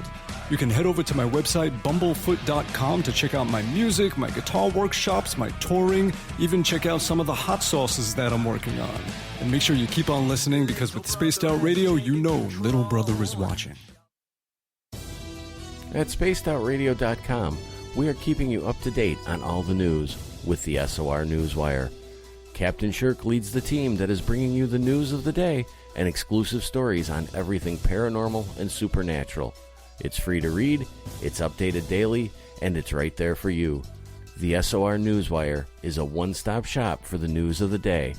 Check it out at spacedoutradio.com today.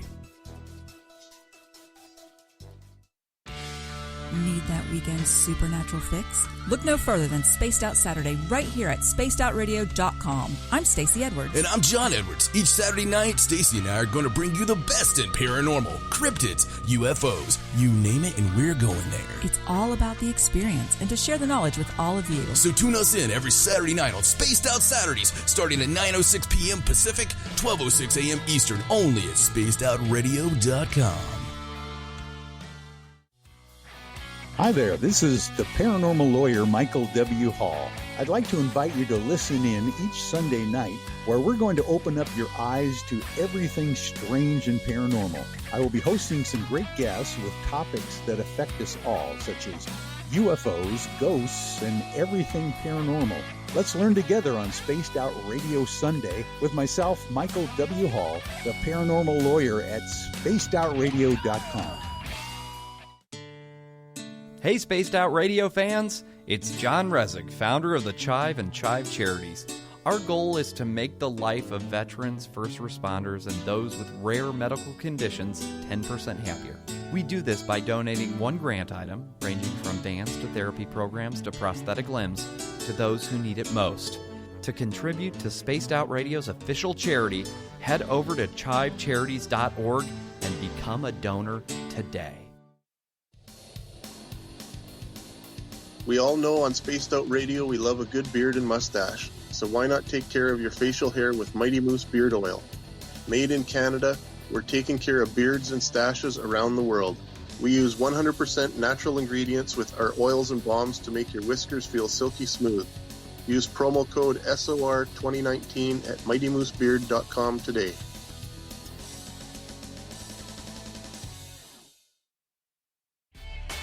Cold drinks, great food, and the best music in Vancouver. The Moose Vancouver is the place to be, open until 2 a.m. nightly. Everything on the menu starts at just $6.95.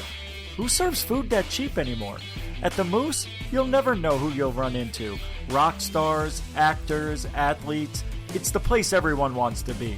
So join us at the Moose Vancouver, the official party bar of Spaced Out Radio.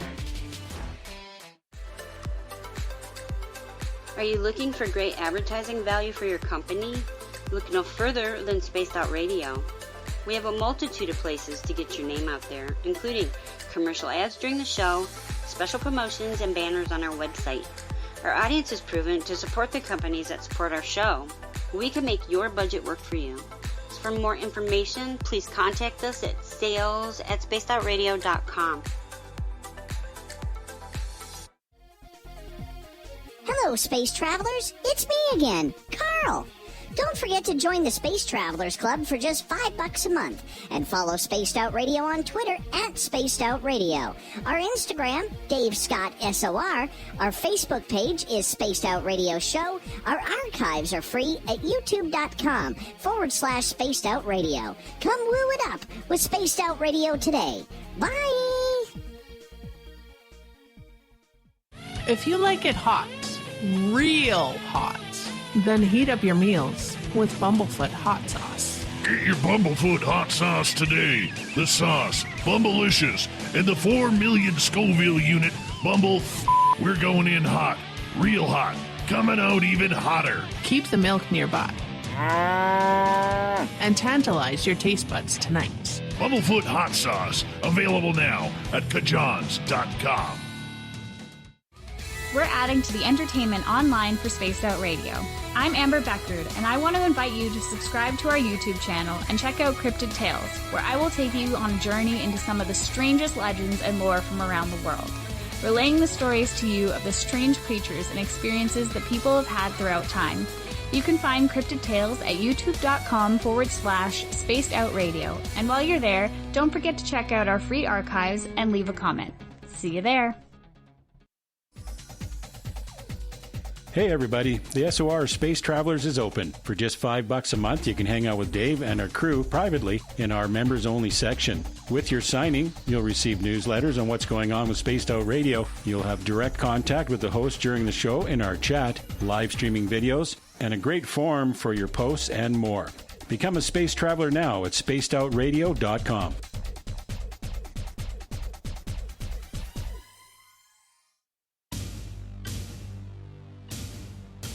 You wanted new SOR gear, and now you can have it. The SOR Vault is fully stocked with t-shirts, hats, hoodies, mugs, and everything in between with great logos for you to choose from. So head on over to spacedoutradio.com, click on the SOR Vault, and go shopping. Pricing is quite affordable, and you can look good representing your favorite show. So go to our website and pick up your new SOR wear at the SOR Vault today.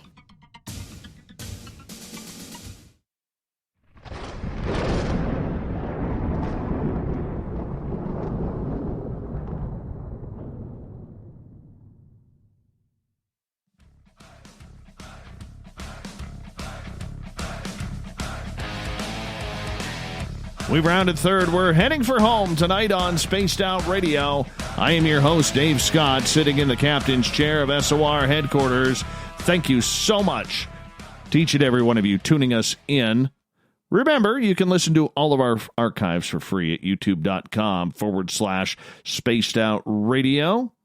That's where we keep everything free for you, because the only thing we ask for in return is give us a thumbs up. Our website is spacedoutradio.com, where we have a plethora of features for you, including rocking out to Bumblefoot and reading up on Captain Shirk's SOR Newswire. Don't forget, if you're a Twitterite like I am, follow us on Twitter at spacedoutradio, and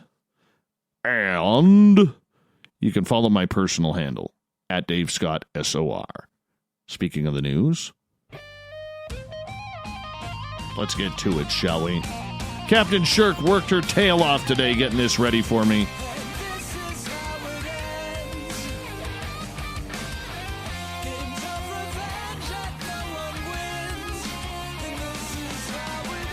The news is always changing, which is why we bring you the SOR Newswire at the back end of every show, where we get to the weird, the strange, the wacky, and sometimes we run into the Grim Reaper. Yes, Florida man is protesting the governor's decision to reopen the state's beaches by visiting the shores dressed as the Grim Reaper.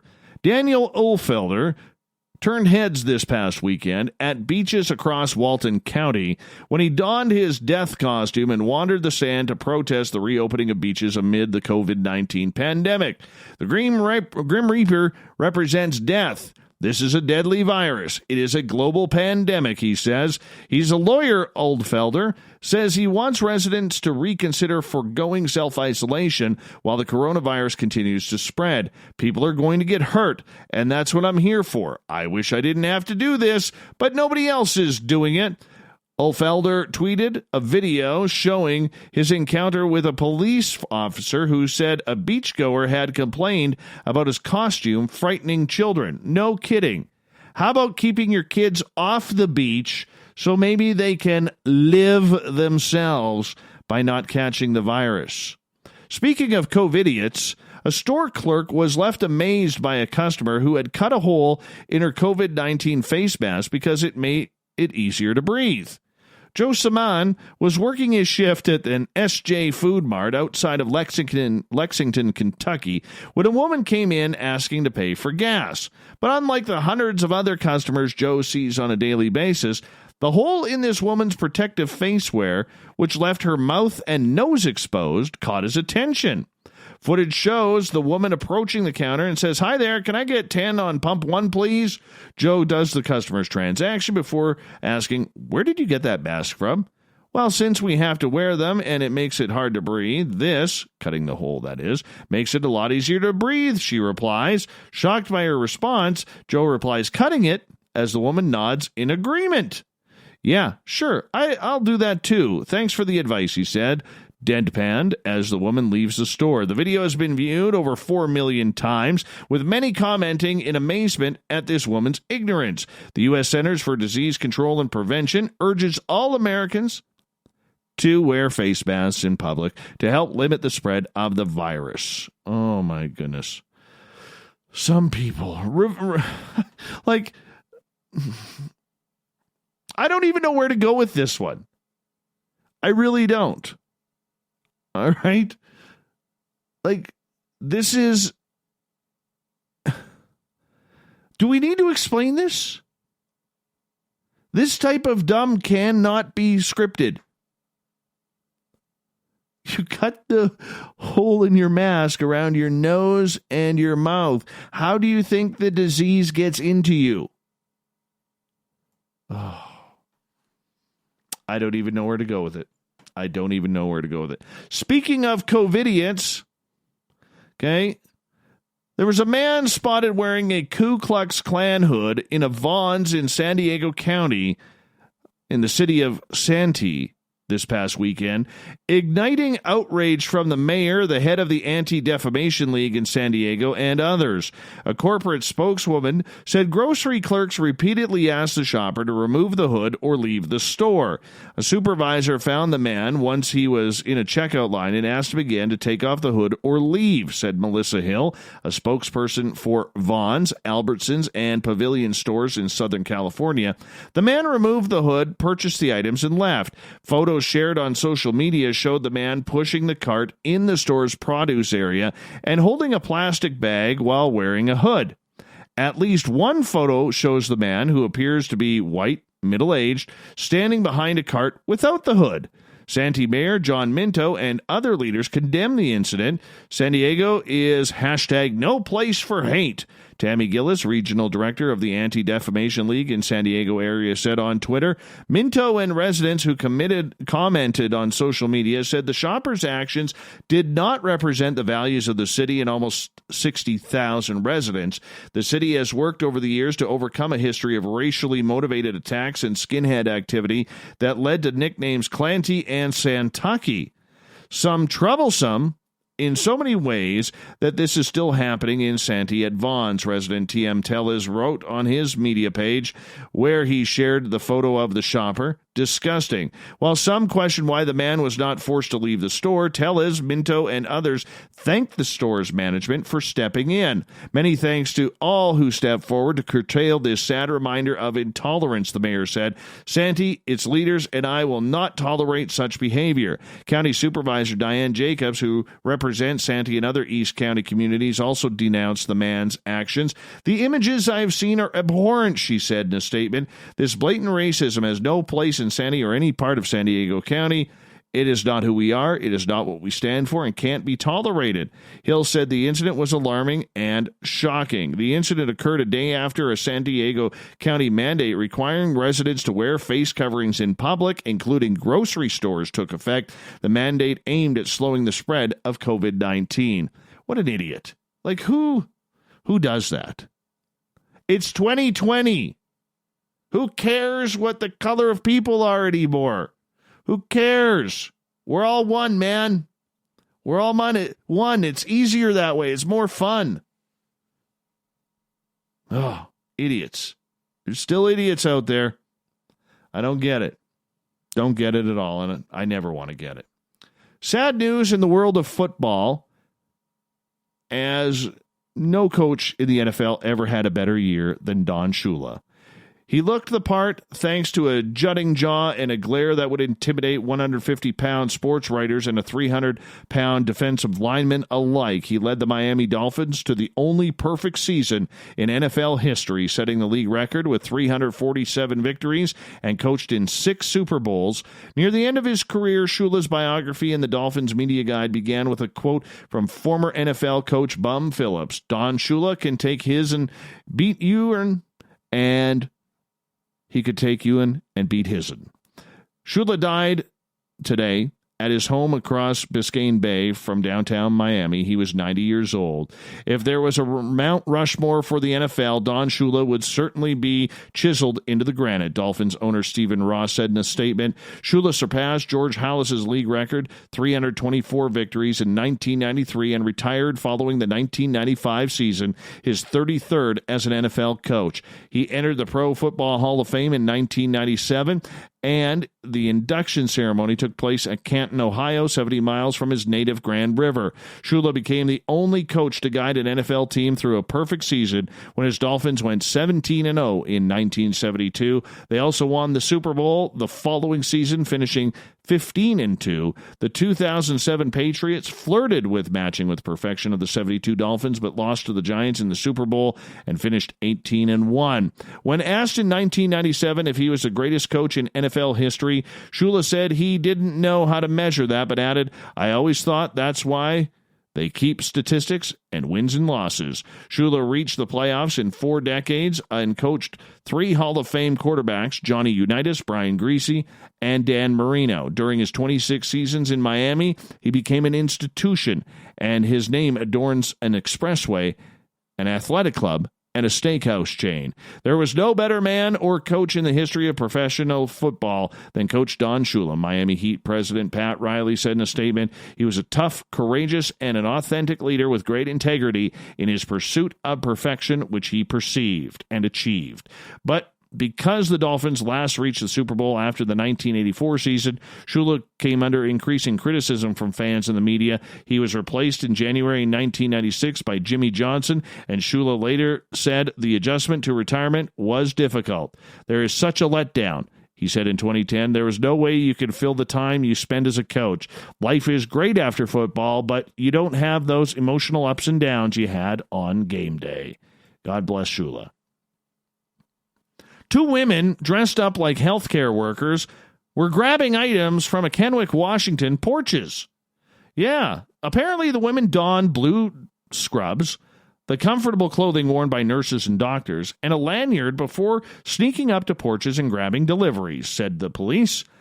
They were caught on camera working together and driving a maroon 4-door car. One of the women was also wearing gloves. Both appear to dress as nurses, and we do not believe they are actual nurses, Kennewick police said. The nurses we are fortunate to know, only give their time, lives, and take the vitals of their patients, not their property. Anyone with information about these hoodlums said to call Kennewick police. Let's go over to this story. Deadly hornets from Asia that measure up to 2 inches long, can wipe out entire honeybee colonies within hours, have been spotted for the first time in the U.S. They were spotted a year ago on Vancouver Island in British Columbia. The so-called murder hornets, which are blamed for about killing 50 people a year in Japan, have now been spotted in Washington state. Yeah, they can rip through a hive and kill every bee, or kill a bee every 14 seconds. But researchers are describing an interesting defense being employed against the menacing hornet, the Japanese honeybee. Bees in Japan have been known to form a ball around the invader and vibrate to produce heat, which can essentially cook the hornet to death. The report said the bees can survive in extreme temperatures and can kill a hornet in about an hour. The Times reported that the European honeybee, which are common in the U.S., try to sting the hornet, which proves futile due to their tough exoskeleton. Researchers told the media that the Japanese honeybee learned to adapt through generations. Our honeybees, the predator has never seen before, so they have no defense. Ruth Danielson, a beekeeper in Washington, has said, "This is dangerous times. You see those things? You need one heck of a big fly swatter." About 10 armed police officers and a helicopter crew responded to a rural property on a report of a loose tiger that turned out to be a life-size sculpture. Kent police confirmed the officers at a National Police Air Service helicopter responded to Moat Creek in Kent, England, this past weekend, after a member of the public reported spotting a big cat in the area. My son Duncan rang up and said there were armed police on a hill leading up to my house. Resident Juliet Simpson said, she's only 85 years old, 10 of them, pardon me. But by then, I could see the helicopter above, and I thought, goodness me. So then I walked up to the road and saw the police Land Rover. I went up and said, "Do you want to be introduced to this tiger?" The tiger was actually a life-size sculpture Simpson had assembled from chicken wire and resin more than 20 years ago. Simpson said the officers were amused by the mix-up and posed for photos with the tiger sculpture. They liked the model and said they thought it was very lifelike. They said they had to respond to people's concerns. Simpson's granddaughter, Martha, posted photos of the sculpture and the amused police officers to Twitter. "My granny is a sculptress." Today, 10 armed police and a helicopter were called to her house after walkers reported a tiger in the woods. This is the tiger. You know what? I can honestly say that tiger looks extremely real. Let's move on to the final story we have tonight. May 2nd, 1933. The modern legend of the Loch Ness Monster is born. Yes. So there's a big story in the UK about this. It relates to an account of a local couple who claimed to have seen an enormous animal rolling and plunging on the surface. The story of the monster, a.k.a. a moniker chosen by the media called the Courier Edition, became a media phenomenon, with London newspapers sending correspondents to Scotland and a circus offering £20,000 sterling reward to capture the beast. After the April 1933 sighting was reported in the newspaper on May 2nd, interest steadily grew, especially after another couple claimed to have seen the animal on land. Amateur investigators have for decades now kept an almost constant vigil. And the 1960s, several British universities launched sonar expeditions on the Loch Ness, trying to make sure that they have to prove the existence of this creature. Nothing conclusive, however, has ever been found, but in each expedition, the sonar operators detected some type of large, moving underwater objects. In 1975, another expedition combined sonar and underwater photography in Loch Ness.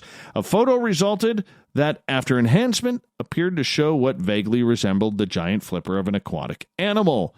Further sonar expeditions in the 80s and 90s resulted in more inconclusive readings. Revelations in 1994 that the famous 1934 photo was a complete hoax has only slightly dampened the enthusiasm of tourists and investigators from seeing the legendary beast of Loch Ness.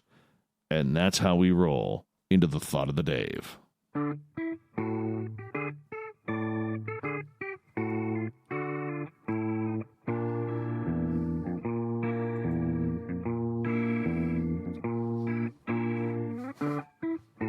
Thought of the Dave happens every night at this time, where we ask a question on our Facebook and Twitter pages.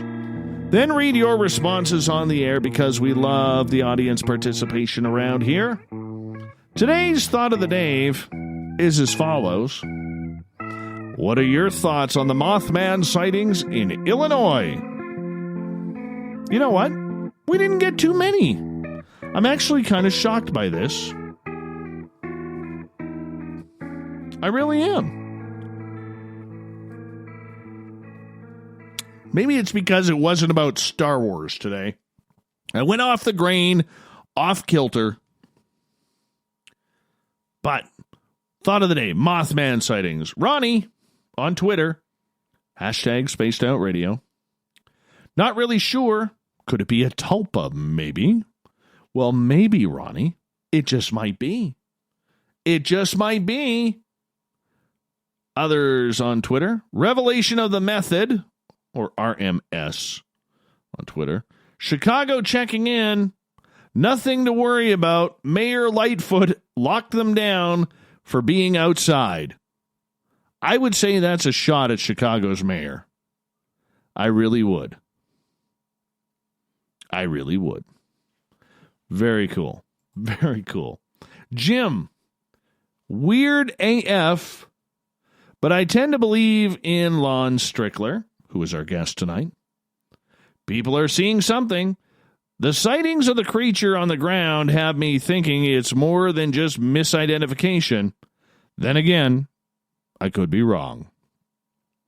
Tim, Illinois area has already been known for thunderbirds before this, especially up in the high cliffs overlooking the Mississippi River. That's where they supposedly stay. See, the Mississippi River I'd never go in. No way. No way. With all the snakeheads, the carp, and the bull sharks that are around there that can swim in freshwater and saltwater? Yeah, not a chance. Not a chance. True fact, though. The Fraser River in British Columbia at one point had more paddle boats than the famed Mississippi River. You can check that out. Statistical proof. Gail. Oh, I have my doubts as to the authenticity of those reports.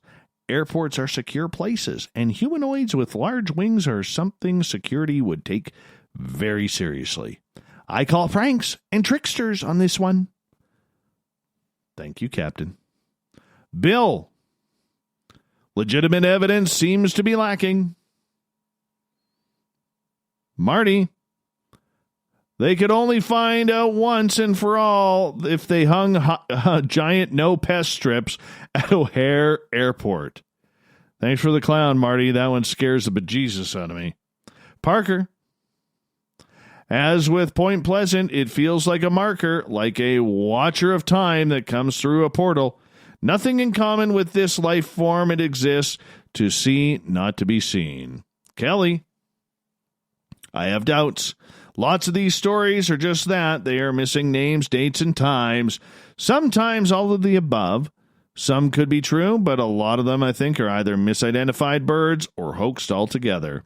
Robert, I haven't seen them yet, but I have a friend who has seen the Mothman. And Daryl gets the final word tonight. In a way, it reminds me of the Jeepers Creepers movies. Thank you to everybody participating in the Thought of the Day. We'll do it all again on Twitter and Facebook tomorrow. Big thank you to Captain Shirk for putting one heck of a great news lineup together. You can find it on our website, spacedoutradio.com, and give our thumbs up to our Facebook page, the SOR Newswire. And Lon Strickler from phantomsandmonsters.com coming in to talk about his latest book, Winged Cryptids, which can be found on Amazon. We got Mr. Ron Bumblefoot Thal rocking in the background with Little Brother is Watching. Bumblefoot is the official music of Spaced Out Radio, rocking us in and out of every single show.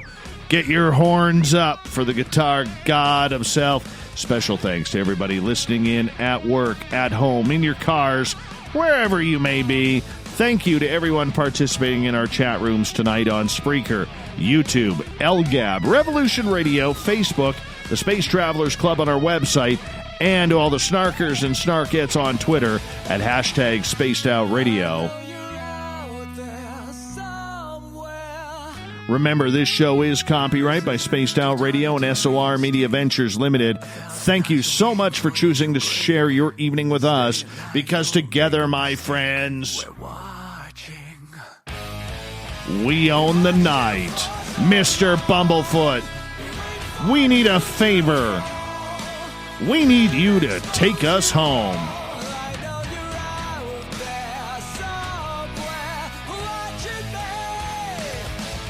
I have the best theme song in radio. Have a great night, everybody. We're going to do it all again tomorrow. So why don't you join us? Come hop on the Woo train. We're going to take you for one heck of a ride. Good night.